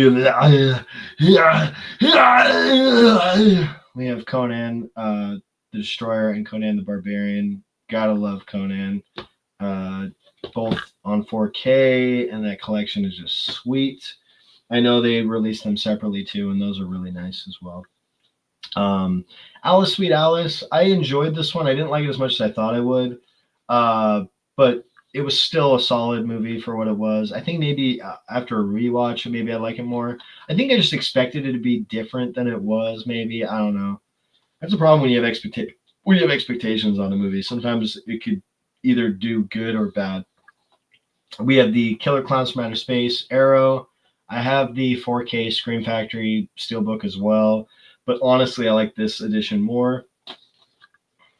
Just and also I think it looks better. I don't know, maybe that's just me.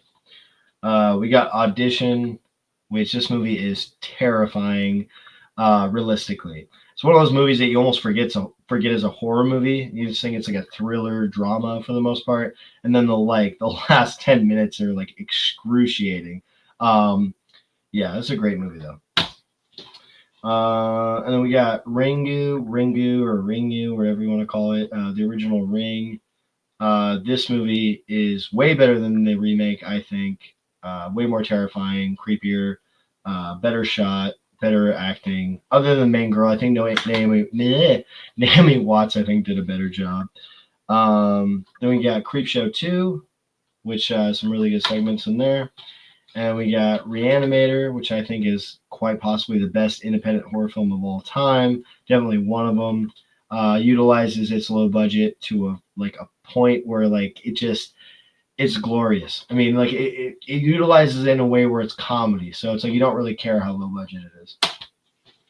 And then another one kind of similar, and that is Brain Damage, which I actually didn't really like the first time I watched it, and then the second time I liked it more. Appreciated it for what it was, and yeah, I just love this little guy here, and that was a blowjob scene, I think. Yeah, that seems pretty cool. Yeah, that's my small little Arrow video. Wait, that's not all of them. Like I said, there was. Oh yeah, because I have Donnie Darko, Spider Baby, Brotherhood of Satan, and some other ones, kind of just mixed in the collection. Yeah, I'm definitely not as anal as I should be with my movie collection. I know it probably pisses some people off. Like, you need to have them all together. But I was like, wait, that's not all of them. What the hell? But yeah, that is the Arrow collection, guys. Well, some of them. Like I said, some of them I did not show.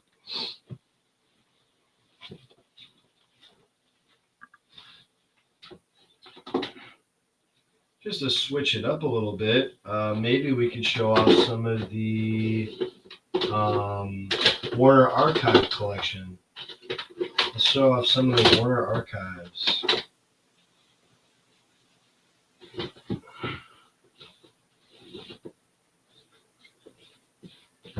Oh shit, that's why.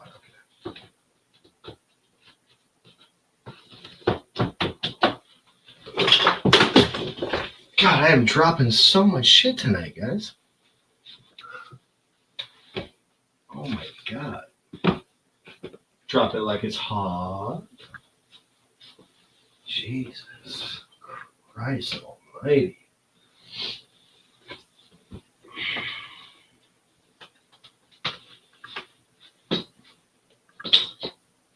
Oh my fucking god. I am dropping so much shit, guys, it's not even crazy. Alright, I'm going to show some Warner Archives and maybe a few more things, and then I'll probably wrap it up around 1. So we got like 20 more minutes of fooling around. I still need to grab Rubber Dangerfield from Warner Archive. Me too, dude. I have it on DVD, and I honestly can't fully justify rebuying it. Like, I want it, and it's been so cheap, too. It's only been like $10. Like, I just need to pull the trigger. Okay, let's show some Warner Archives.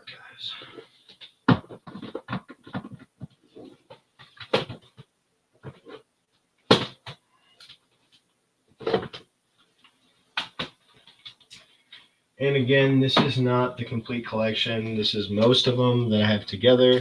It's not like there's there's some that are in the collection kind of mixed up, but this is a lot of the Warner Archives I have. Oh, Money Talks. Yeah, Chris Tucker and Charlie Sheen. I haven't seen that in a long time. I remember liking it though. Um, I just have my films grouped together by letter and not by company. I group all my criterions together. Oh, nice. Nice. Yeah. I mean, criterions you have to. It's kind of like one of those labels. It's just like hard not to put them together. Um, but yeah, let's get into the Warner Archives. We have Cats Don't Dance, which I have not opened yet. It's one of my favorite animated films.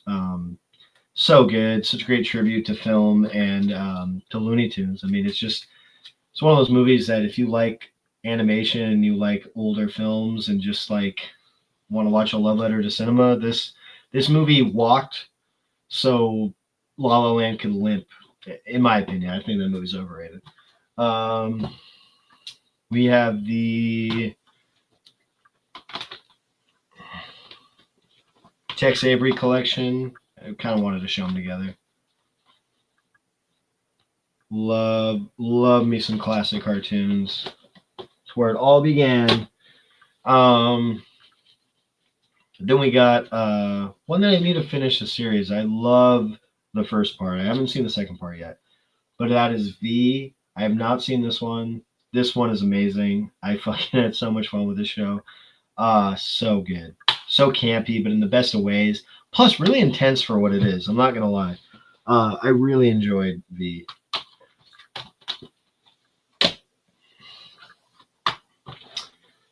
Sasha said my cat was dancing this morning. Oh shit, nice. What's your cat's name again? We have Marx Brothers Night at the Opera. Gotta love some old Marx Brothers. We got, this movie is like a family favorite. It's not great, but yeah, I know those half price book stickers are awful. I have some Goo Gone, so maybe I can use that on those.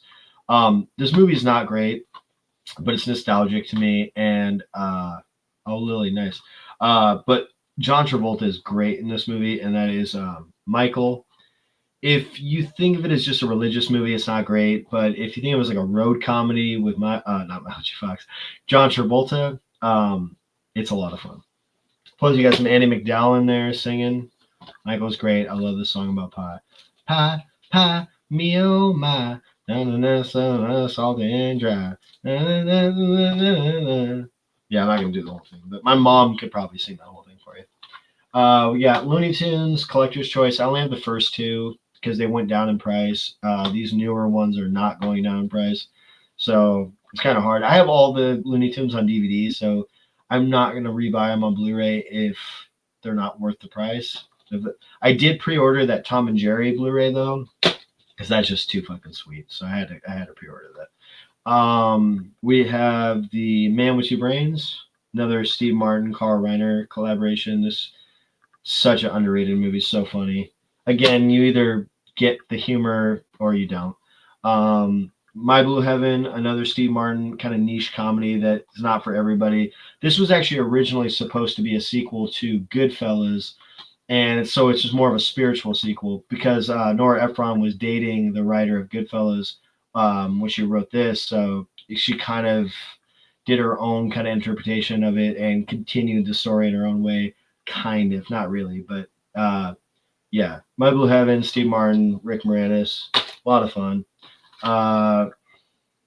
From Beyond the Grave. This is a good little anthology movie. David Warner's in this one. Some of them are better than others. It's not amazing, but for what it is, it's good. I'm a sucker for anthology movies, so I pretty much like all of them. We have Running on Empty with River Phoenix. This is a good one. This is actually a really good movie. River Phoenix, gone way too soon, obviously, and you got Judd Hirsch in this as well. This movie's really underrated. If you have not seen it, it's very good. We have one I have not opened yet. I actually got this from John Steele when he sent me some movies when I gave him some money for like a stack of movies. This was one of the ones he gave me. That is Superfly. It's a blaxploitation film. I have not seen this. I want to though. Iconic. Man with Two Brains was shot by Michael Chapman, who shot Taxi Driver and Raging Bull. Wow, I did not know that. That's fucking crazy. So I'm guessing you've seen Man with Two Brains then? If you have, I would love to hear what you think of it. We have to the Dr. Jekyll, Mr. Hyde's. I believe this is the Frederick March and the Spencer Tracy. Love the Frederick March one. I haven't seen the Spencer Tracy one in a long time, but love the story in general. As I was saying with that parody earlier, it's one of my favorite stories. I mean, come on, Jekyll and Hyde is the best. Honestly, probably like one of my all-time favorite stories in general. Um, Whatever happened to Baby Jane? I still can't believe I haven't opened this yet. I'm just like again procrastinating because like I want this to be the best experience ever, just watching it on HD. And this is one of my all-time favorite movies. Uh, Betty Davis and Joan Crawford didn't like working together, and they utilized it to their best degree. And it's just such a fun stage-like horror, a little bit of comedy, but it's more of a dramatic horror movie. It's just really good. I mean, I've not seen it, and a great kind of exploitation on Hollywood and just kind of how it affects actors and everything. Um, yeah, no, it's an underrated movie, Sasha. The picture of Dorian Gray. This is also kind of like a Jekyll and Hyde movie. Um, Obviously its own story, but kind of similar. Really good. This movie I've watched a couple times. George Sanders is in this one. Definitely a good one. It looks great on Blu-ray as well.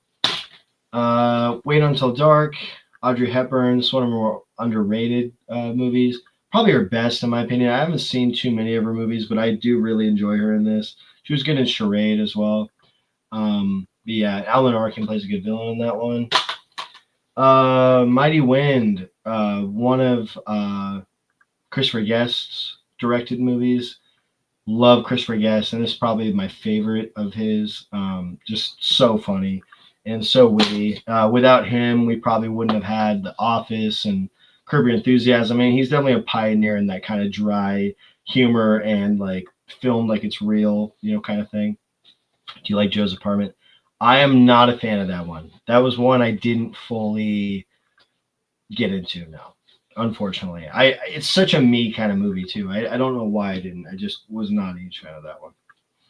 Oh my god, almost dropped another thing. We got The Last of Sheila, one of the all-time whodunits. This is probably the king of whodunit movies. This movie's amazing. Probably one of the most underrated movies ever made too. So fucking good. Great cast. Nice expose on Hollywood as well. And it's just so good. And a lot of the characters are based off of real people, loosely. Really good movie. Then we got Billy Wilder's The Apartment, though. That is a great movie. That's a better movie. Yeah, I love The Apartment. Flight of the Dragons. So Rankin and Bass. This is probably my favorite of their regular animation, not their their hand drawn animation versus their stop motion.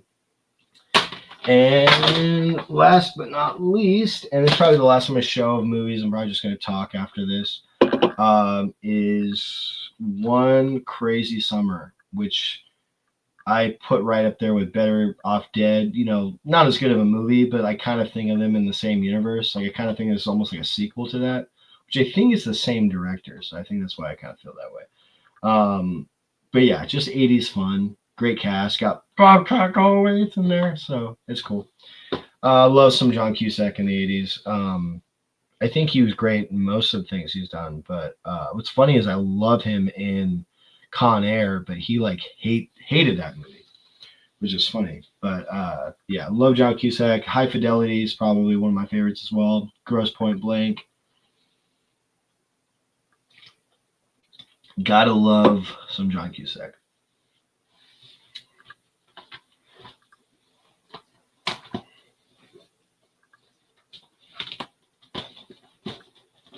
But what have you guys been up to? Has anybody watched any good movies lately? Bought anything? Done anything fun? Doing anything for Martin Luther King Day? I'm probably gonna watch that after school special. What the fuck was it called? Not like Dinner with Martin, but what the hell was it called? My Name is Martin. That Martin Luther King animated movie. I have it on DVD. I have it on VHS. I had it on VHS. So I Better Off Dead on a rooftop in Yugoslavia when it came. Wow. What an experience, dude. That's crazy. Great movie. That's like the ultimate 80s movie, in my opinion. Not the best 80s movie, but it's just the ultimate because it gives you everything you want in an 80s comedy. But yeah, what the fuck was that movie called? My Name is Martin? I don't know. But I'm gonna watch it tomorrow. I'm gonna finally watch it because I kept saying that I was gonna watch it on Martin Luther King Day, and I never did. So I think tomorrow's the day. But yeah, guys, what do you think of my new setup?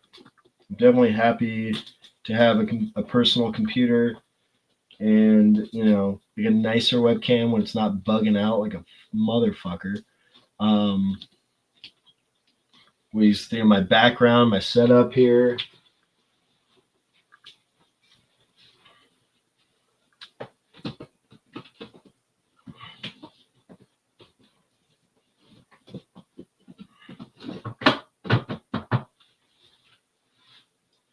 I'm gonna wind this down because I'm not leaving yet. Like I'll be on for a little bit longer, but probably just gonna wind it down just a little bit. Not gonna show off any more movies as much. Um, that was fun though, guys. I'm glad we had a good run, dude. That was fun. I'm gonna have to do this more often, at least like twice a week, once to twice a week. But I'm not gonna say it because every time I say I'm gonna do stuff, I don't, which I will admit.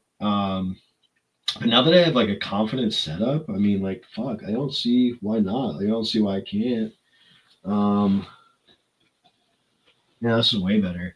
It makes it more fun. So I'll probably do another stream tomorrow because I'm off the next day. So I'll probably do one later and longer, and probably do what I was doing before, but even like bring some other people in. Like if any of you guys want to join in tomorrow, that'd be a lot of fun. Yeah, that'd be great. So why not been watching? Okay, so I have a lot to catch up on here. Not watching so much. Just recently got back from France. Oh, okay. Oh shit, damn. Watched Honora yesterday. That was good. Oh yeah, dude, it's one of my favorites of the year. Criterion coming up. Looks solid, man. I dig it. Thank you, brother. I appreciate that. I'm really fucking happy, just in general. But I love my road. I did pick up a very attractive hitchhiker there. She looked like Alicia Keys. No Rihanna though. No Rihanna lookalike. That's kind of disappointing. But hey, Alicia Keys. That's great too. Nothing for us tomorrow. Probably just going to chill and watch some movies we have off. Oh fuck yeah. Nice. I wish I had tomorrow off. I gotta work till like 6:15, so not terrible. I start at like 11:15, and then I think I have like an hour break. Yeah, such weird hours when you're a server. It's just so fucking weird. Um, Definitely like to stream with you. Yeah, dude, I fucking love that. Like I said, I'll probably do a stream tomorrow. I know one of Kirsten's coworkers is coming over to play some games tomorrow night, but maybe before or after or even during, like when I kind of just exit out and do my own thing. Maybe I'll just do a stream tomorrow night. It'll be a lot of fun. Why not? Like I said, it's way more. Just it feels way better this way. Like I couldn't help to feel kind of insecure when I had just my phone propped up or my iPad propped up or my laptop that was so slow and like breaking and falling apart. So now that I actually have like a setup now, it just feels way better. Like I just feel more confident in what I do. It's just like we'll see you in 3 months. Hey, that was the old me. That was the me that didn't have a setup. Give the Bryn with the setup a chance, Trini. This is a new me. I'm reborn again. I promise you, you're gonna see.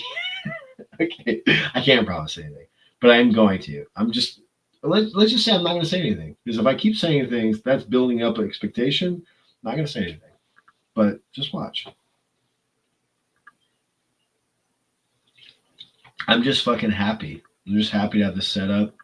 It was a pretty penny, but it was worth it. Um, it's just something that I've been kind of saving away to go towards and just kept procrastinating. I was like, I need to get this number. I need to get this number. I need to be at this number to get this stuff. And then finally, I was like, you know what? Just pulled the trigger, and here we are. So it's worth it. Got to have your own setup. And, plus, it's my first PC I've ever had. I've never had a PC before. I've only had a laptop, and honestly, just being like crunched up, like typing like fucking like a T Rex, like that's not fun, and it just hurts. Like it just, I feel like it's not good for you.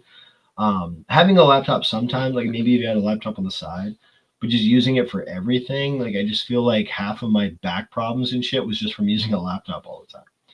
I'm really looking forward to Uncle Buck in 4K and Summer Rental finally on Blu-ray. Yeah, that's fucking awesome. I need to watch Summer Rental again because I remember not being like a huge fan of it, other than just loving John Candy in it and it being like a pre Great Outdoors kind of movie, like in a different setting. Like a vacation that goes wrong kind of movie. So I definitely always enjoyed it for that aspect. But I don't remember loving it, so I got to give it another try. Watch it with this, view, and I think I'd like it more now. It is Carl Reiner. Yeah, that is right. Honestly, surprised they didn't get Steve Martin in there in some way. Um, yeah, I definitely got to check that out. And then Uncle Buck 4K, that better blow my pants off because honestly, that's one of those movies that I just grew up with, and it is just such a like it just feels like a part of my life more than anything. Like, uh, it's one of those movies I have on VHS still. Like I think I rebought it a couple years ago on VHS, and it's one of those movies like when I first moved in here to get kind of comfortable with the new place, I'd put it on the VHS TV and just fall asleep to it like almost every night for like a month. It's just one of those movies I just watch over and over again. And it's just such a comfort movie. That's why I upped it from a 8 to a 9 because I was like, I can't give a movie an 8 that I watch every night. Like it doesn't make any fucking sense. So yeah, it's such a great movie. It's so fucking quotable too. Melanoma Head's coming. Love that movie. Um, yeah, what other editions are coming? There's some other really cool editions coming out that I really want to get. I pre-ordered Heretic, which I'm got that coming. Substance is coming on Tuesday, which I'm really excited about. And then I pre-ordered the Tom and Jerry Blu-ray, and I pre-ordered Philaday, which is that German cat animated movie, which is really good. Last time I tried to watch Uncle Buck, I was put off by the precocious child and had to turn it off. This basically acts as soon. Just minute. Oh wow. Yeah, I mean, it's she's definitely insufferable, but that's like the point, and it gets better. I mean, like when her and John Candy start having like a battle, of the wits and like kind of like out discuss each other. That's when it gets interesting. Like in the beginning, it's like hard to watch at first, but it does get better. Tommy Boy and Black Sheep on 4K. Damn, I got Philadelphia 4K deluxe set and can't wait to check it out. Oh hell yeah, dude! You got the first one, the one that they released first, because I know they're doing like it was like a limited box set, and then yeah, that's the one you got. I think. Yeah, no, I can't wait to watch it. I watched such a shitty bootleg of it that had like horrible subtitles on it, like on half the screen. Great movie, but I feel like I'll give it a higher review next time because I'll watch it in a better, 4K restoration. Because like, not only was it bad, it had like different language subtitles. It took up half the screen. The voice, like the sound was off. It was just horrible experience, but it was a great movie. I just think I'll like it more watching it on 4K. I can't watch comedies anymore because of fainting when I laugh. Laughing is dangerous for me. Oh yeah, you told me about that. That's crazy. I didn't know that. I mean, I did know that. I remember you telling me that, but I forgot about that. That's interesting. Like I remember the only time I ever fainted was because I was smoking hookah at a friend's house and I mixed it with weed. And this was like the early days of smoking weed for me. And I accidentally scraped my leg and it like freaked me out because I was like bleeding and I was already lightheaded because of the hookah and I was high and I was dehydrated. And I like looked at my friend and I was like, I think I'm gonna pass out, dude. And he's like, what? I'm like, just like collapsed and fell on my friend's mom and like fell into her into like a pile of laundry. It was hilarious. I just woke up and she was like laying right next to me. She's like, "What?" Like, "Oh shit, I'm sorry, I didn't mean to." Fucking hilarious though. Uh, yeah, the company that released it, Deaf Crocodile, used to be one of the partner labels on Banger Syndrome site. They put out some really cool films. Oh shit. Oh, okay. Do you know if the one like the wide release one, like not the limited one, but the one that's coming out in February, is that the same label, or is that the same label just like less limited? I did see because I almost got that one and then I passed, and then I saw it was getting a wide release, and I was like, oh okay, like I'll just get that one. I don't necessarily need the deluxe version. And I just got Little Man on Blu-ray too. Oh, was that one of the movies that made you laugh so much you passed out? That's funny. I mean, not funny if like you hurt yourself, but like that is interesting that you pass out from laughing. I mean, that's like what people say, like, "Oh, you're gonna make me laugh so hard, I'll pass out," or that movie made me laugh. Like people usually say it's an expression, but when you say it, you actually mean it. Yeah, man, it's the same label for the standard edition. It's just they'll come with a booklet though. Oh, okay, cool. I'm excited. I mean, it should fucking come with something because it's not like much cheaper than the limited edition. I think it's like 20 something dollars, which is still kind of expensive for a Blu-ray or a 4K. I paid it. I guess not for a 4K, but I'm just saying if it didn't come with anything, that'd be kind of weird. I fainted twice recently from laughing, almost twice in one night. What were you watching? Were you talking to somebody, or were you like watching a movie? What was going on?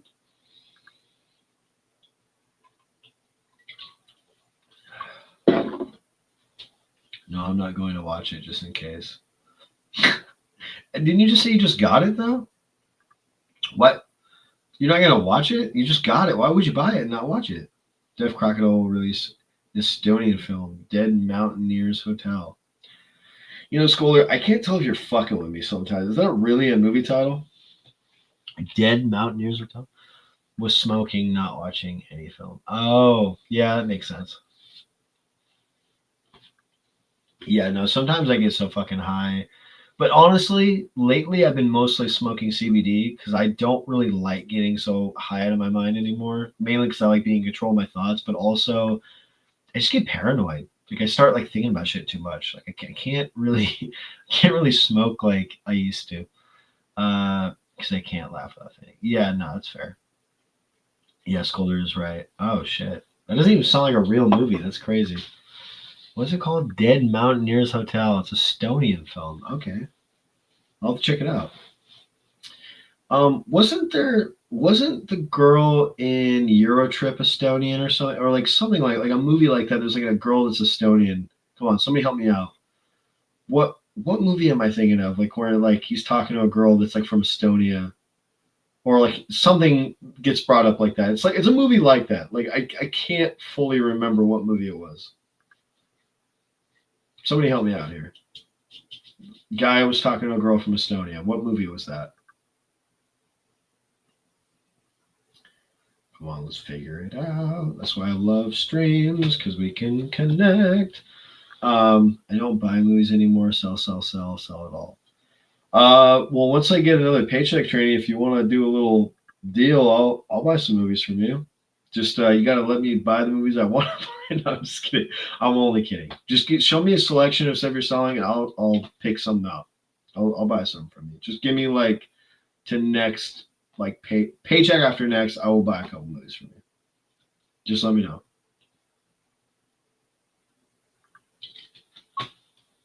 I actually will. I promise. I promise. Jamie. All right. We have till I finish this next drink, and then I'm gonna hop off. But I'm not hopping off yet because I still want to finish. I want to finish this. I don't really want to wait till tomorrow. Plus, tomorrow's my Friday, so even if I'm paying for it tomorrow at work and feeling like shit and whatnot, at least I'll just like think like it's my Friday. I'll be off. I'll be off for the next couple of days. So I torture myself. It's bad, but you know, it's one of those things where like as a server especially, it's like a day could be so fucking annoying, and then you're like, I'm gonna have a couple beers, and then you work the next day and you're like, oh, I shouldn't have those couple beers, but I can't blame that part of myself because that day was so annoying, you know? Brendan Fraser was caveman who was going to school as an Estonian exchange. Oh, oh my God, you're a fucking genius. I mean, and also because you're from there, I can see why you would know. But that is exactly what I was thinking of. Is Encino Man? Yep. When they say that he's from Estonia, that's right. Yep. That's what it was. I don't know why I thought it was fucking Eurotrip. That's funny.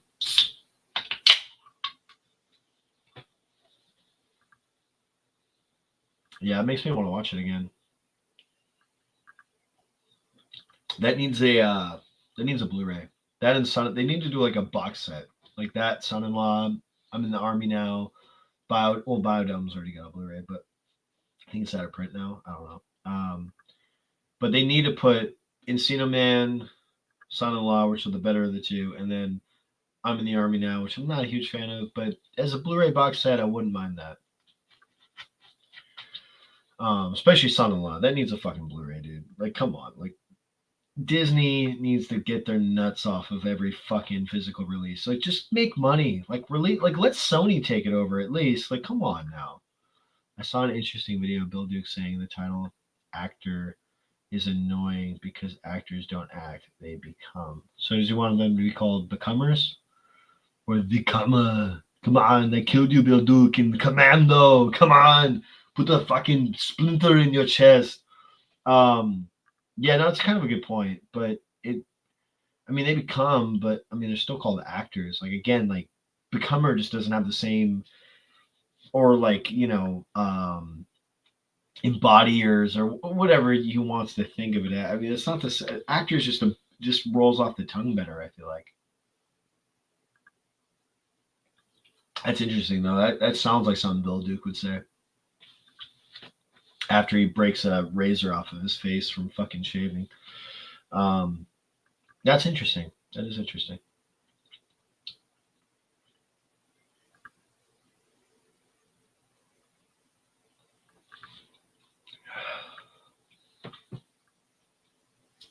Oh shit. I forgot to put a Warner Archive away. It's still on the ground.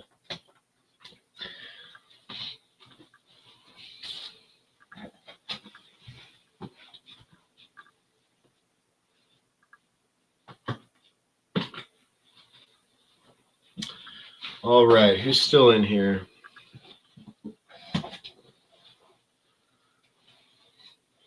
If anybody does want to come in for like 50 minutes until I end the stream, you're more than welcome to.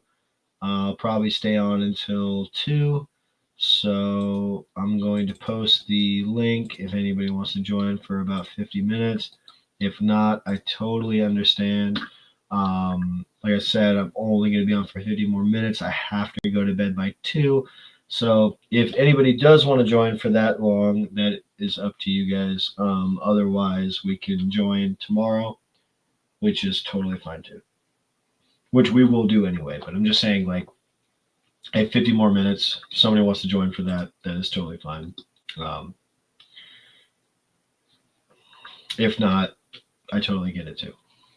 I fucking wish I didn't have to work tomorrow. And it's probably going to be busy as fuck. But it is what it is. You join an industry, you have to gotta be okay with it. So, don't be a Nancy, boys. Let's use real bullets. What's that from, Scolder?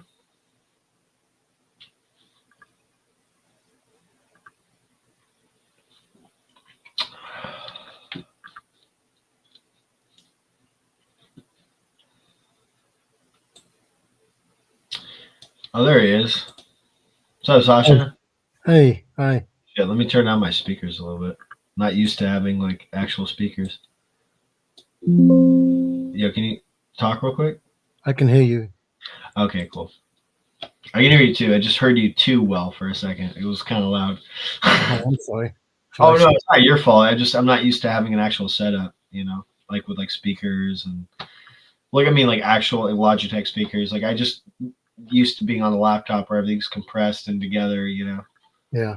I switched over to my high quality camera, which is also Logitech, but for some reason it's making my skin red. Yeah. You look kind of yellow. Like you like That's not natural. That's the camera. yeah. You look like yellow and orange or like red kind of. Maybe I should swap over to the other one because it You look doesn't. like the sun is like in your face or something. Yeah. Yeah, that's not. Maybe this is it's lower quality, but maybe it's better. I mean, honestly, the other one was better because like this one, I still see the light. Like, is it just your light in your room? Maybe like the light. I don't know how to alter the settings on this camera. I Color's fine. I mean, like anything, you know, it makes it look interesting. I mean, I think the higher quality one looks better just because like it's sharper. You know, maybe. Yeah, but there's a bit of give and take. Yeah, exactly. It's like depends like if you like the color more. Plus there's a little bit of like a softerness, I guess, with the lower quality one. Yeah. Well, let's see if somebody comments on the fuck is Sriracha doing? Is he the new Agent Orange? Yeah, it's well now I've turned it off. It's just it's this thing. This is what it does. It boosts the colors unnaturally. I look like a Tony Scott film or something. Yeah. You know, orange is the new black. Unnatural color palette. Yeah. You think I'm surprised how good mine looks. Like I was not expecting mine to look this good for being like I think I paid like $40 for it. My webcam. Other than it going out of focus sometimes when I was showing movies, you know, I was getting all buggy. Yeah, this does the same thing. Oh, yours does that too? Yeah. And I can't.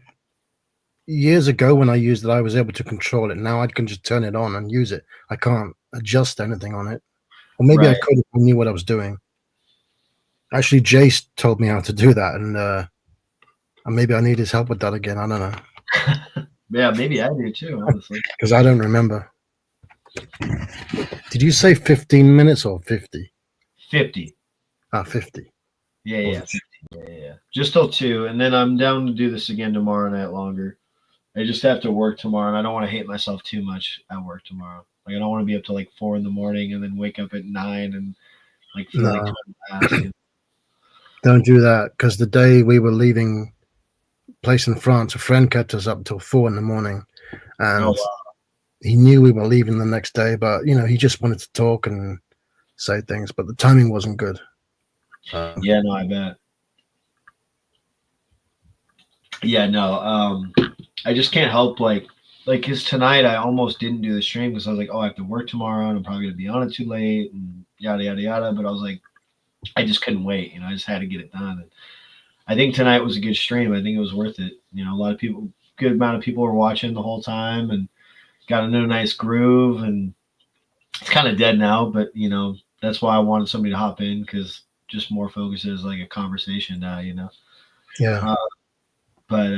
Yeah, no, I'm way happier, way more confident with talking to like the screen when I can actually like feel like I have a setup, you know, like it just feels better, you know. I don't know.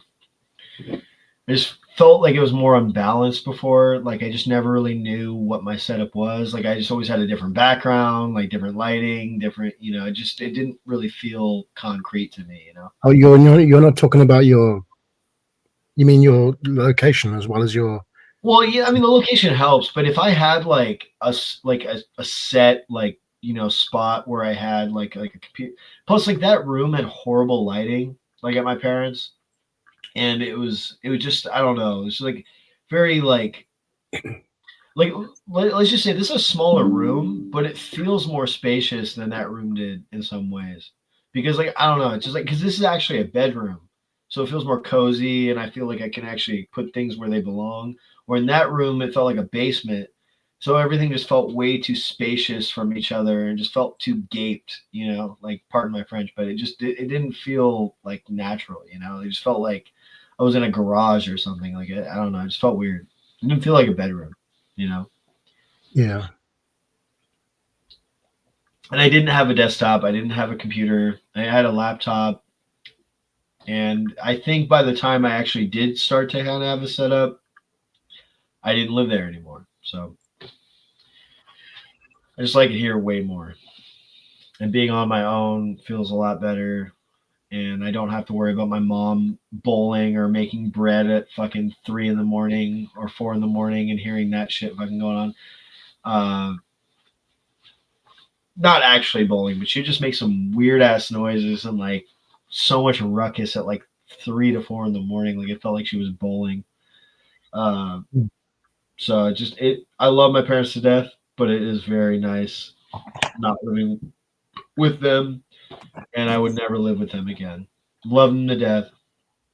And if I had to, absolutely, probably, if I had to, maybe I would, but I wouldn't choose to. Yeah, I understand that. Love them though. This is my copy of The Man with Two Brains. So I just have it on a DVD, and I think it's taken from a TV broadcast. Oh, nice, nice. Oh, it's That's the only copy you have. yeah, and it's in a 4:3 aspect ratio. Oh wow, But it actually shows more image. Yeah, it's just a TV rip. that's I kind got of a lot cool. of, I mean, that's got like charm in its own way. I suppose so. Yeah, got a lot like that. The Warner Archive Blu-ray looks really good. I mean, Warner Archive does a really good job on the restorations. Films. I love that movie. Yeah, they do. I don't have very many, but I've got some. Steve Martin does such a good job making dumb humor funny. You know, it's like so like obviously kind of dumb, but it's like he does it so Yeah, convincing and just makes it smart. You know, it's like and he's so willing to do it is what makes it good. You know, it's like he's totally there and totally committed to the dumb comedy that he does that makes it work. You know. yeah. Dirty Rotten Scoundrels is one of my Oh favorites. my god, me too. I can watch that movie anytime. The ending always gives me chills. And he's like when Michael Caine is like, "Isn't she just wonderful?" You know, like at the end, like talking about Yeah, you yeah, know, it's based on the actual Glenn Headley. Is that her name? yes, yes, Yeah, yeah. The jackal, yeah. And Steve Martin just like yelling like that fucking, you know, like he's not like cursing, but he's like screaming about her, and Michael like totally different reactions. Like Michael Caine's like impressed, you know, with her character at the end. yeah, Love that movie, love it. Steve Martin's one of those comedians that I associate so much with my childhood because like Planes, Shirts, and Automobiles, Man with Two Brains, Dirty Rotten Scoundrels, um, hmm The Jerk. I mean, even Dead Man Don't Wear Plaid, which is not one of my favorites, but I did watch it as a kid. And then The Lonely Guy, another one. It's not one of my favorites, but I did watch it a lot. I mean, Steve Martin, just in general. I think the only reason I even watched the Cheaper by the Dozen movies as a kid is because of Steve Martin. You know, maybe Little Shop of Horrors. He was in Little that. Shop of Horrors. Yep. All of Me was okay. I didn't really get into that one as much. Another Carl Reiner, I know, but Oh, was it? all of them. Is that the one he did with his then wife, Victoria Tennant? No, Lily Tomlin. Oh, what was the one with Victoria Tennant? I forget. Oh, he did that movie, Pennies with Heaven, Pennies from Heaven too, which I didn't really care for that one either. No, that's going to That's- bug me now. I'm sure people can find out. It must yeah, have been the 80s. Oh, wait, Golden no, I'm not talking Sirach, about. Ready to Swear as U.S. next president. I don't know where that came from. And my mum was serious too by what she said.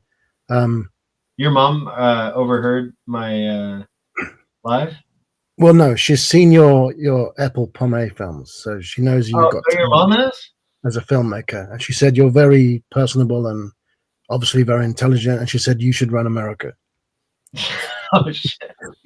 Wow, that actually is very touching. Wow, that's very sweet. Thank you for sharing that. That's actually really cool. And she knows Yeah. you have a way with words, or you can be, on the spot, and that's not Oh, everybody can do that. That oh, well, I requires. appreciate that. Thank you. Yeah. I really, really appreciate that a lot. And now that I have a computer to edit it again, I'm going to be working on my next short film here soon. So Oh, yeah, I just didn't want to like make a film where like I had to edit it on my phone because my laptop fried. So like and plus I would never want to make a film on that laptop ever again. Anyway, that shit like was fried before it fried. If you know what I mean. Yeah, yeah. So, like, just even making those Apple Pomade movies was amazing. Like, it was such a fun experience, but it was such a fucking pain in the neck because of how slow that laptop was. It's a miracle I even made those movies, to be honest. I just fucking kind of like Jimmy rigged it and just kind of finagled it anyway. But it was a pain in the ass to make a lot of the stuff I made on that thing. I can imagine. You mean they essentially it's stop motion animation, really? Yeah, well, and I had to delete, like I had to like keep like deleting stuff to like put stuff on, and then like I don't know, it was just a pain Yeah. in the ass. Making movies on the thing. That's why when I bought this computer, I was very careful on talking to the guy. I was like, for one, this is made for editing, right? He's like, oh yeah, that's what this computer's meant for. And then I was like, so what's like it says the memory is this, and then this is that. Like, what's the difference? And he said, well, that's the eternal memory, like the RAM, and then this is the whatever, and then because it was like 16 gigabytes, and then it was like way more on the other scale, and he was like, okay, so well that's all like your saving data and like all like your space, like your memory, and then this is like your RAM and all of the stuff like that's like your apps and like the stuff that's on your apps. And I was like, okay, well I do a lot of editing on whatever app I'm going to use, Premiere now. And if that thing is filled, like I'm gonna probably fill that thing up pretty quick. So I immediately got bigger RAM, and they're gonna install that here soon. Like in like a week, they're gonna install more RAM into it. So like a disk drive or whatever the fuck it's called. I'm tech savvy, but not in the way where I can name everything correctly. But they're gonna widen the RAM and like to where I can actually like save all my stuff like correctly and have a lot more room to save my projects and not have glitches and not have my computer be slow. Like I just have PTSD from my old computer, so I had to make sure that that shit was going to be nice this time, Yeah, it sounds like they're going to give you more. You'll have more space on it. Yeah, exactly. I don't know why, but my computer keeps turning off when it gets to about 60%. It shouldn't do that. It should be, when it gets really low on battery power, but it turns off about 60%. Really? That's not right. That's weird. Wait, when it gets to 60% of like exporting or something? No, battery power. Well, you got as the percentage drops. Oh, really? But you should be able to get to about 10% before it tells you to plug in again. It dies when it gets to 60. Yeah. Interesting. Yeah, no, it probably. Yeah, you probably. It's probably. Is it old? Well, it's from 2018. Is that considered old? Yeah, it's getting there. I mean, my laptop that I made the Apple Pomade trilogy on was from like 2014, and I was making those movies from 2020 to 2023. Yeah, I mean, I would say it's getting there, but I wouldn't say that's quite enough old to like to die at 60%. That's kind of crazy. But I don't know. Maybe you have a bad charger, maybe?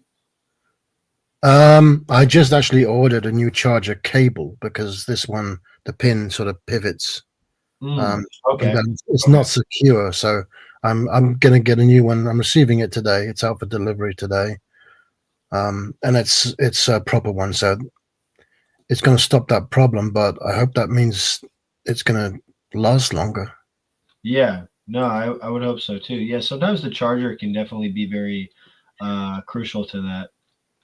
Because I know, like with all the problems my laptop had, a big thing that kind of contributed some of the problems was the charger. The charger definitely had to do with it at a certain point.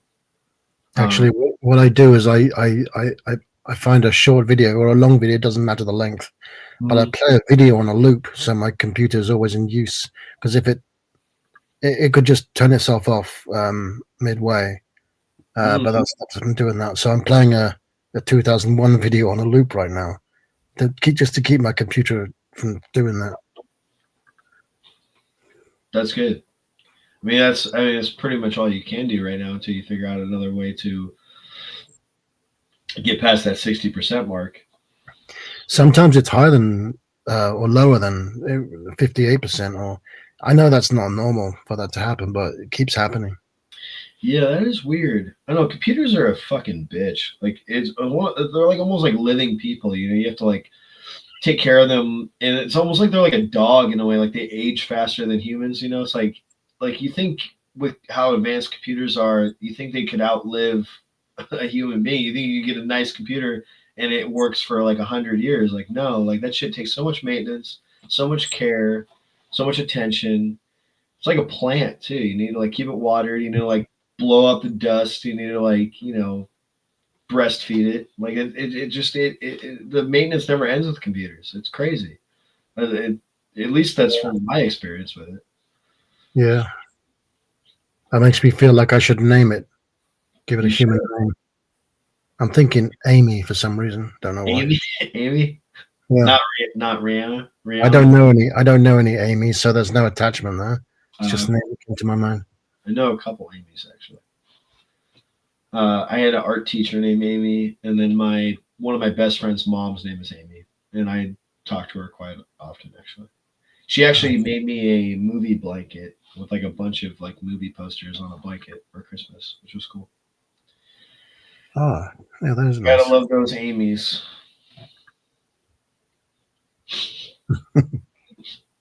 I just watched last night. I watched the South Park episode, the Pandaverse, and Was it good? it's the whole thing about the multiverse and it's the one where they're bashing Kathleen Kennedy. But it's true what they were saying about nobody can do anything. Everyone depends on everybody else. There's some truth to that. Definitely.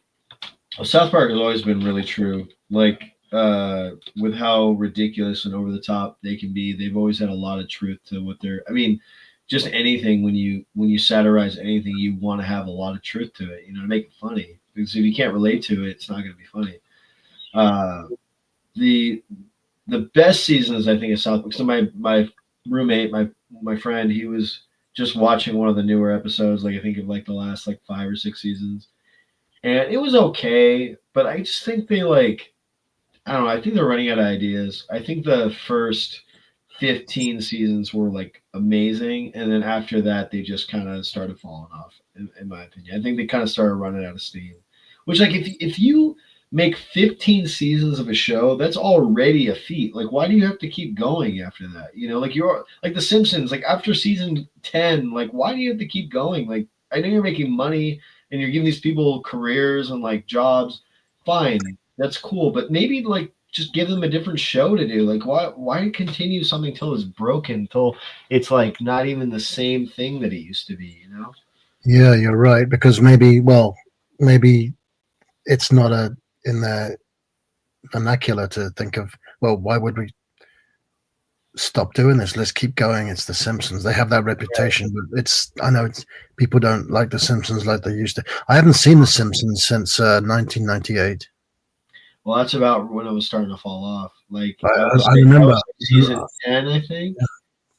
I remember. I was going to see against my will, Lock, Stock, and Two Smoking Barrels, and I didn't want to see it. I didn't enjoy it. In fact, I hated it the first time I watched that film.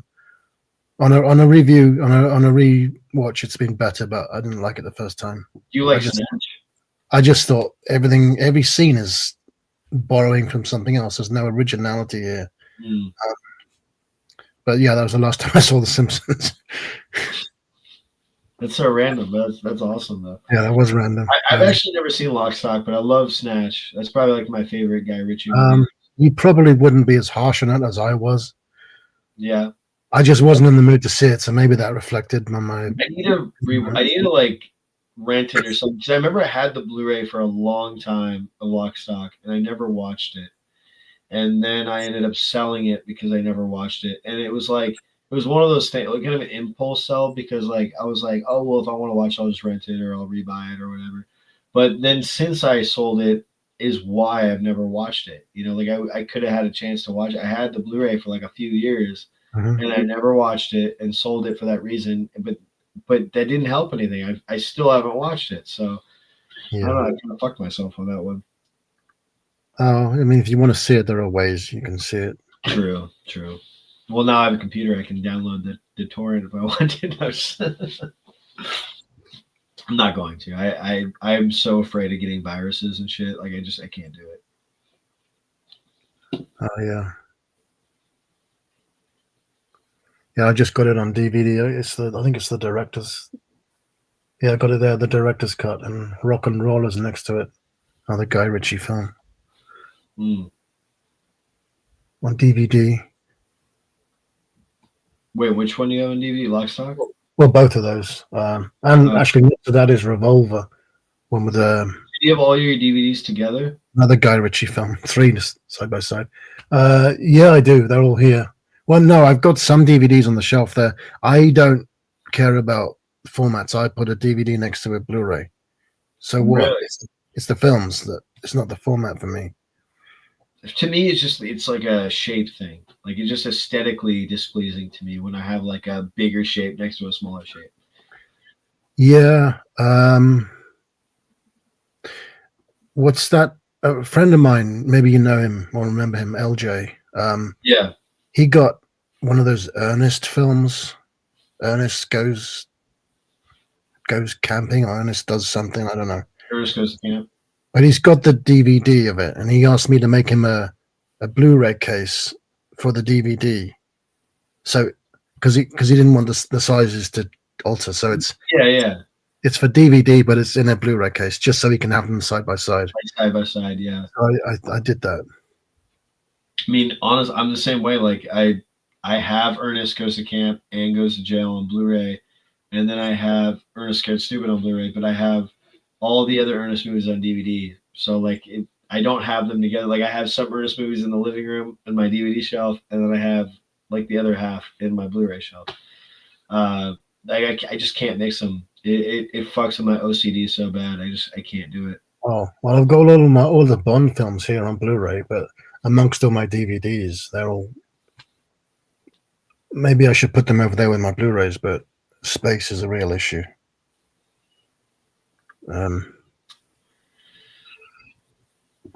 Yeah. Yeah, that was a good stream earlier though. Like I mean, I know I'm still streaming now, but it's kind of dead now. But I mean, it's mainly us just talking. Like nobody's watching anymore.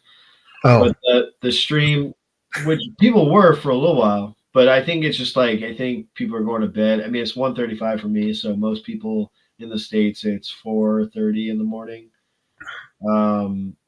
Like I mean, most people that watch me are like 3 hours ahead at least, so like it's like almost 5 in the morning. So I totally get it. But earlier though, that was actually a pretty good turnout. I feel like it turned out pretty good. Yeah, I just I came in. Did you see the trolls earlier? No, I missed that altogether. I came in towards the end. Yeah, there was some trolls in the chat. It was kind of funny. I have a theory. I mean, like I go with Paul's theory because Paul kind of brought it to my mind, but that it was hoax. Because I love hoax today. He's one of my best friends on here, but he's kind of an enigma, you know. And I think that he created some other accounts and was like trolling me because there were nice trolls, and that's why I think it was him. But like one of the guys was like, "You're really attractive. I wish I could like fit you in my anus" or something like that. Like, I don't remember exactly what he said, but he said something like that. I did see one comment from somebody called No Culture Trini. Yeah, No Culture Trini. That was funny. I was like, "Who the fuck is that?" Like, that's obviously a troll.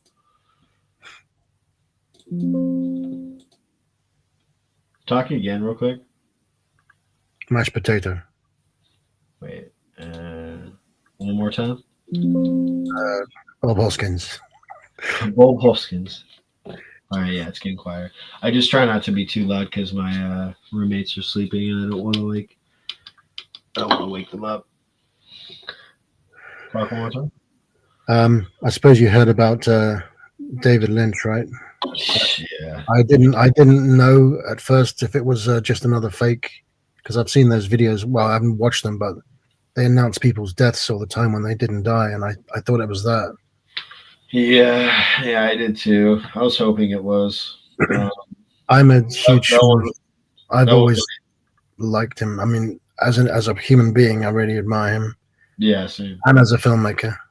But yeah, that's sad. Very Although sad. he was smoking, he was no, almost never without a cigarette. Um, every time I saw him, so maybe it's not That could surprising. have to do with it. It's crazy. Like my dad smoked cigarettes for most of his life, and he actually quit like almost a year ago, and he's been going strong. So I'm really proud of him because like to give up cigarettes at that age, my dad's 76, going on 77 this year, Yeah, and to quit cigarettes at that age is pretty triumphant. I mean, that's a lot. yeah.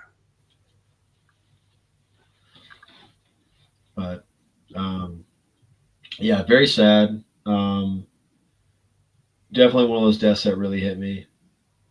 I think like some of the saddest celebrity deaths that have ever hit me were Robin Williams, of course. That killed me. Patrick Swayze, Paul Rubens, that really killed me too. Who else? I gotta go with Richard Pryor at number one. Yeah. I mean, I got into him after he died, like because like he died what like 98 or like early 2000s or something.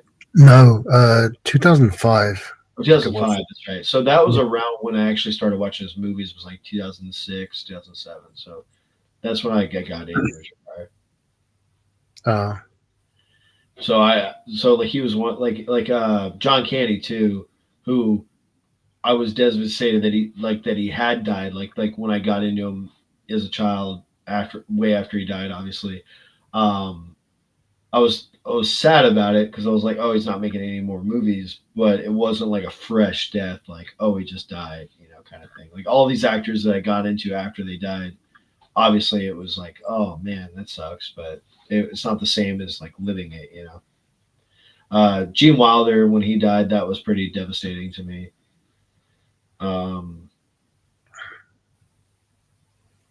yeah, spacing, but Bill Paxton really got to me when he died.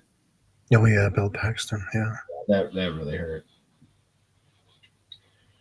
Um, yeah, some act Philip Seymour Hoffman, that really got to me when he died. That was another one that really shook me. yeah. But it's like those actors that like you have a personal growth with, like when you're a kid and you grow up with them, and you kind of feel like they're like a member of the family almost. And then they pass away, and it just really sucks. I mean, it's like not the same as like knowing something in real life, but at the same time, it's still losing somebody in this world, and you're not going to see anything more from them. So it does suck.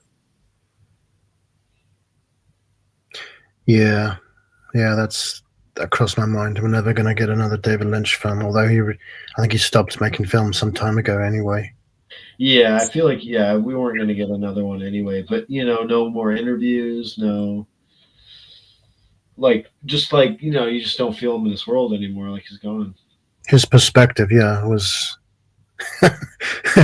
unique to say the least. Oh yeah.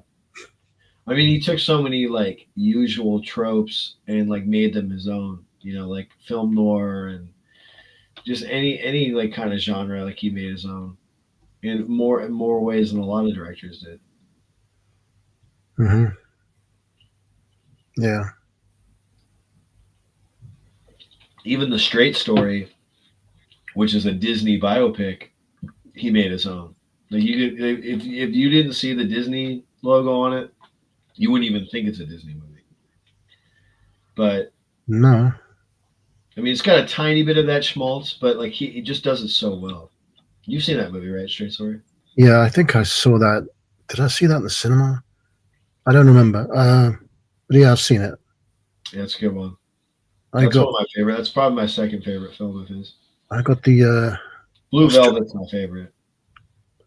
Blue Velvet was the first David Lynch film I saw, and I didn't really know what to expect. It's a great movie.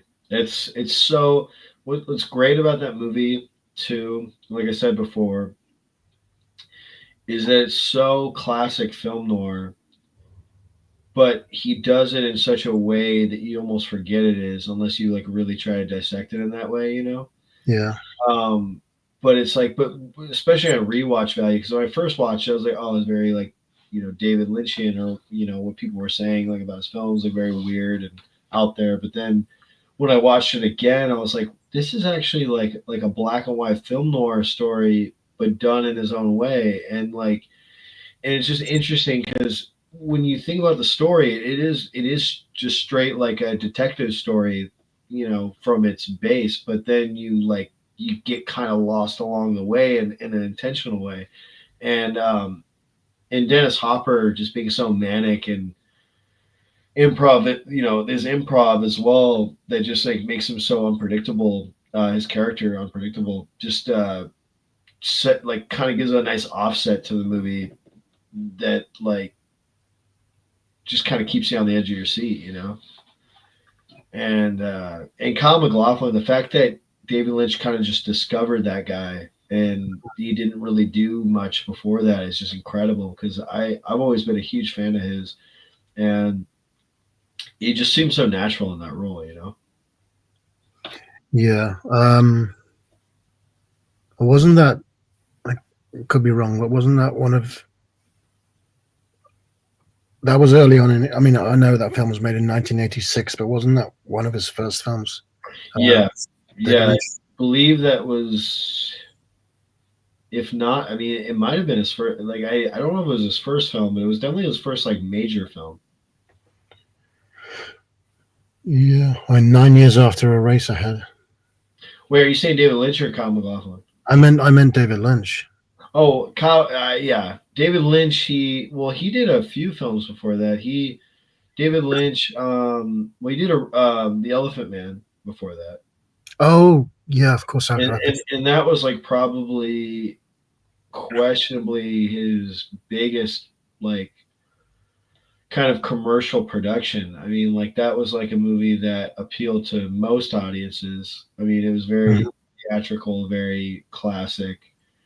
Um, Yeah, and he had the Mel Brooks money behind it. exactly, yeah. So, yeah, I just felt like probably his biggest blockbuster out of all his movies. I mean, even more than Dune, which was like the epitome of a blockbuster at the time. But not very good. I mean, not because of David Lynch, but I don't really think he knew how to grasp that movie or that story fully. Yeah, it was too big scale for him, I think. I You know, agree. he was. I don't know if you know, he was offered the chance to direct Return of the Jedi, Really? and he turned it down. He said, "I can't do this. This is not. This doesn't mesh with me." Wow. I But didn't know that. That's crazy. yeah, I didn't know he that. was he was approached and offered the chance. Wow.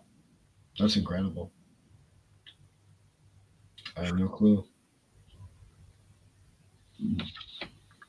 Yeah, now David Lynch was a genius. I loved all of his movies. I've seen only the first season of Twin Peaks, but I loved it. I'm rewatching it right now. I just rewatched the first episode the other day. Mm. Try to get through it again. My brain just doesn't mesh as well with TV as it does with movies, but I definitely still do push through.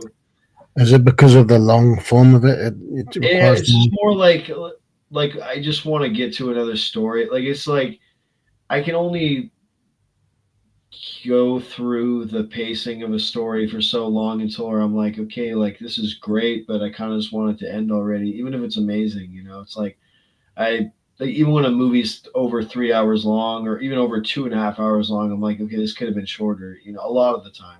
And then there's times where I'm like, oh wow, that felt perfectly long.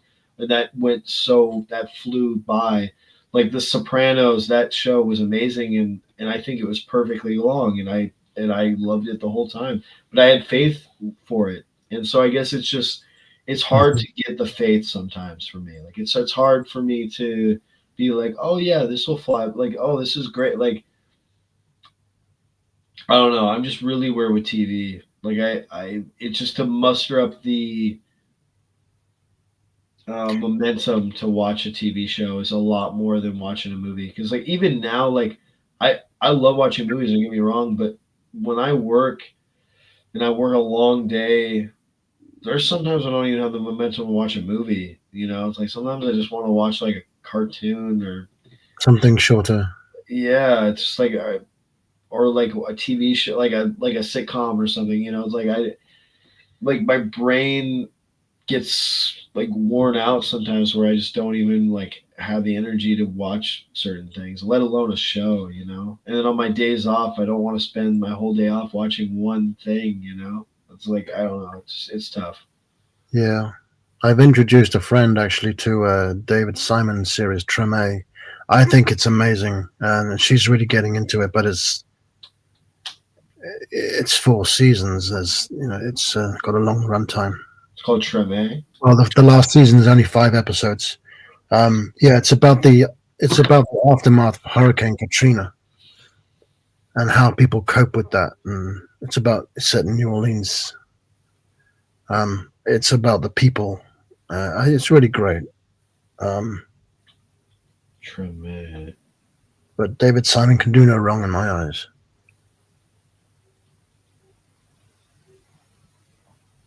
Can you spell it? Treme. I thought there was an accent over one of the E's, but there isn't. I'm actually making a slipcover for it. That's how you spell it. It's based on what? What happens after Hurricane Katrina? Oh shit! Yeah, that was very topical at this There you time. go. Of course. It's well, David Simon's kind of in a league of his own.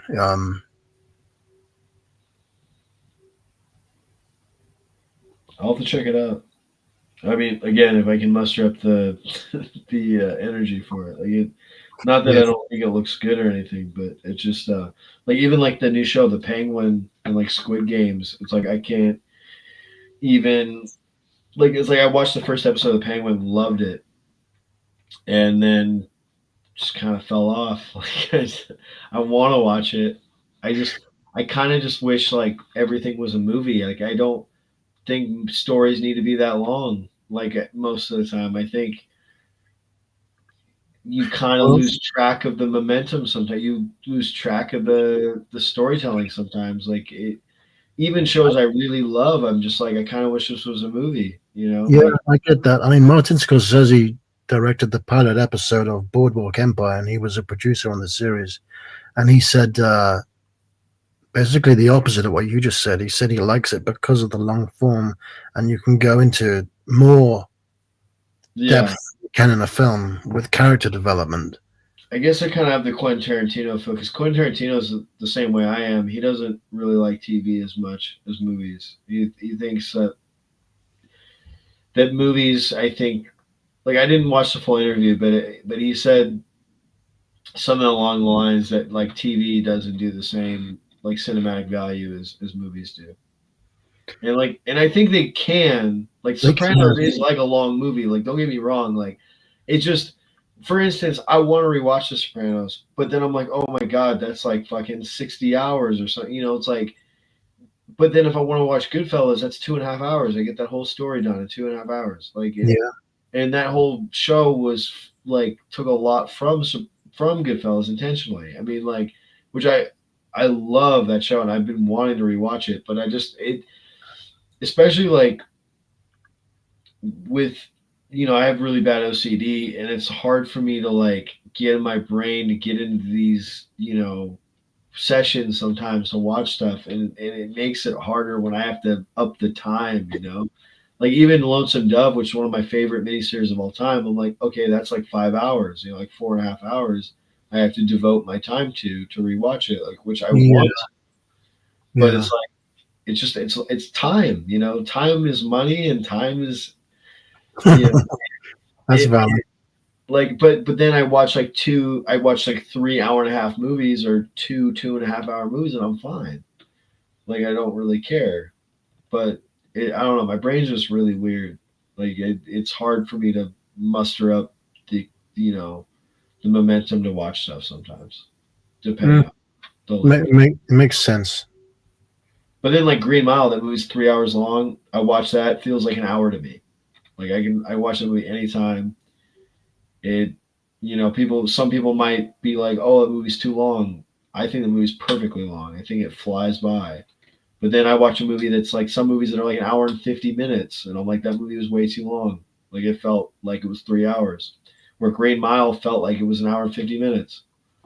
Like it's just weird how certain stories, like the pacing and everything, can make you feel like a manipulation with time in a different way. Yeah, I suppose it depends on the approach they take. Yeah, and just what your opinion is on the thing you're watching. Something with a short run time can drag if it's The pacing's bad. yeah. And then a long movie or a show, which are usually the ones I like to watch, that feel a lot shorter. Like I know the show is very commercial and it's kind of dumb. I love it, but Cobra Kai, off of Karate Kid, that show's got 60 episodes, probably like roughly like 40 something hours because it's like half an hour to like 45-minute episodes. So it's probably like 45 to 50, like probably like 50 something hours. And I could rewatch that whole show right now. Like it's so easy to watch. Like it's just very consumable. But it's also quality. Like it's funny. It's got a lot of inspiration from other movies. It kind of like embraces the whole zeitgeist of 80s movie culture, and it's one of those things that I could watch over and over again because it kind of feels like just a long Karate Kid movie. But for some reason, like pacing, just it gets me into it. Like I'm fine with how long it is. I'm fine with how many seasons there are. And it's weird. Like then again, like it is a lot. So like, would I want to rewatch the whole series? Every month? No, but like if somebody was like, "Hey, let's watch this whole season," over the next couple of days, I probably would. Yeah, I just think the episodes are only 25 minutes each, aren't they? But Cobra there's many of them. Yeah. It differs. Like Netflix changes the running time of each episode, but it goes from like 35 to like 48 or 50 some minutes, I think. Like so they range like depending on the episode, but I think they're around like 40 minutes each, like roughly.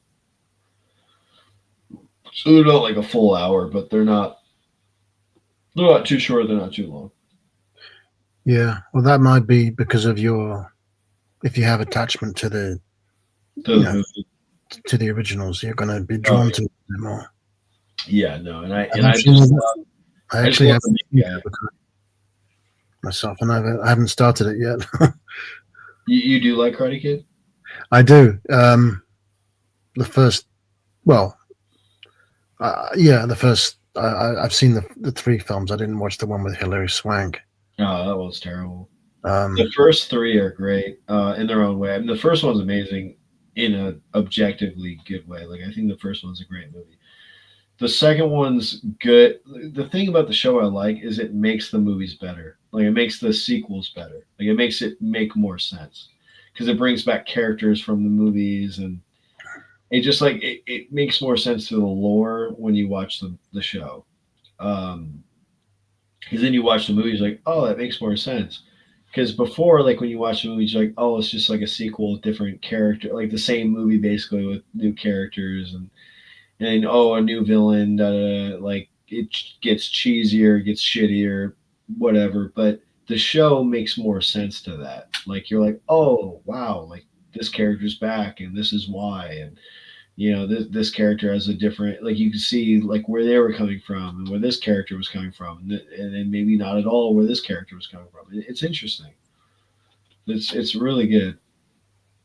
It definitely brings like a whole new like hindsight, like a whole different like overview of the show, different perspective of the movie. I mean, of the movies from the show, kind of yeah, changes the way you think about it. yeah.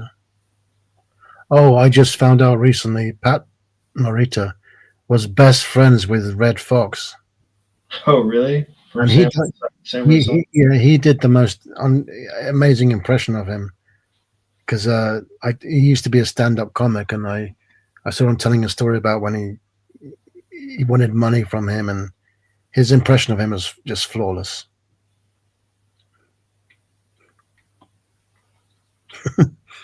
I'll have to check it out. That's funny. Yeah, That's such a random. Like such a random friendship. it is pretty random. Yeah. I'm gonna end the live. Anybody that's rewatching this, thanks for watching. It's been a good live. I mean, I love this new setup, and I think the live went really well. Had Sasha join in at the end, which is really cool. And yeah, thanks guys for watching. Sasha, if you want to sign off as well. Yeah, thanks for having me, Bryn. It's always a pleasure, and Of course, I'll keep the stream on as well. I'll We try can and talk for a few more minutes after I end this. Oh, of course, somebody joins in to watch as I'm ending it. if you But to if everybody I'm that watched, huh? if I'm available when you're doing the next one, I'll try and make that too. Yeah, yeah. No, I'm gonna try to do one tomorrow night if I don't get too busy. Even if I do, maybe I can incorporate the two. Maybe I can bring them in, to be on it. I don't know. Yeah, We'll figure it out. But I'll make it make sense. It'll happen. maybe I'll catch the replay. When I came in, you were saying you were talking about you just watched Risky Business, so I missed everything Oh before. no, I watched that like a few months ago with a friend. Yeah, but that's what you said on the stream when I joined. You were saying that. Yeah, yeah, yeah. I just saw that too again. Gave it another rewatch. Oh, it looks so good on Criterion. It All right. does. Anyway, I'm gonna end the stream. Thank you guys for watching, and to people that rewatch this stream, I'm gonna keep it on my channel. I'm not gonna go private. I was really happy with this one, so check it out. I'm gonna end it. Bye. Right.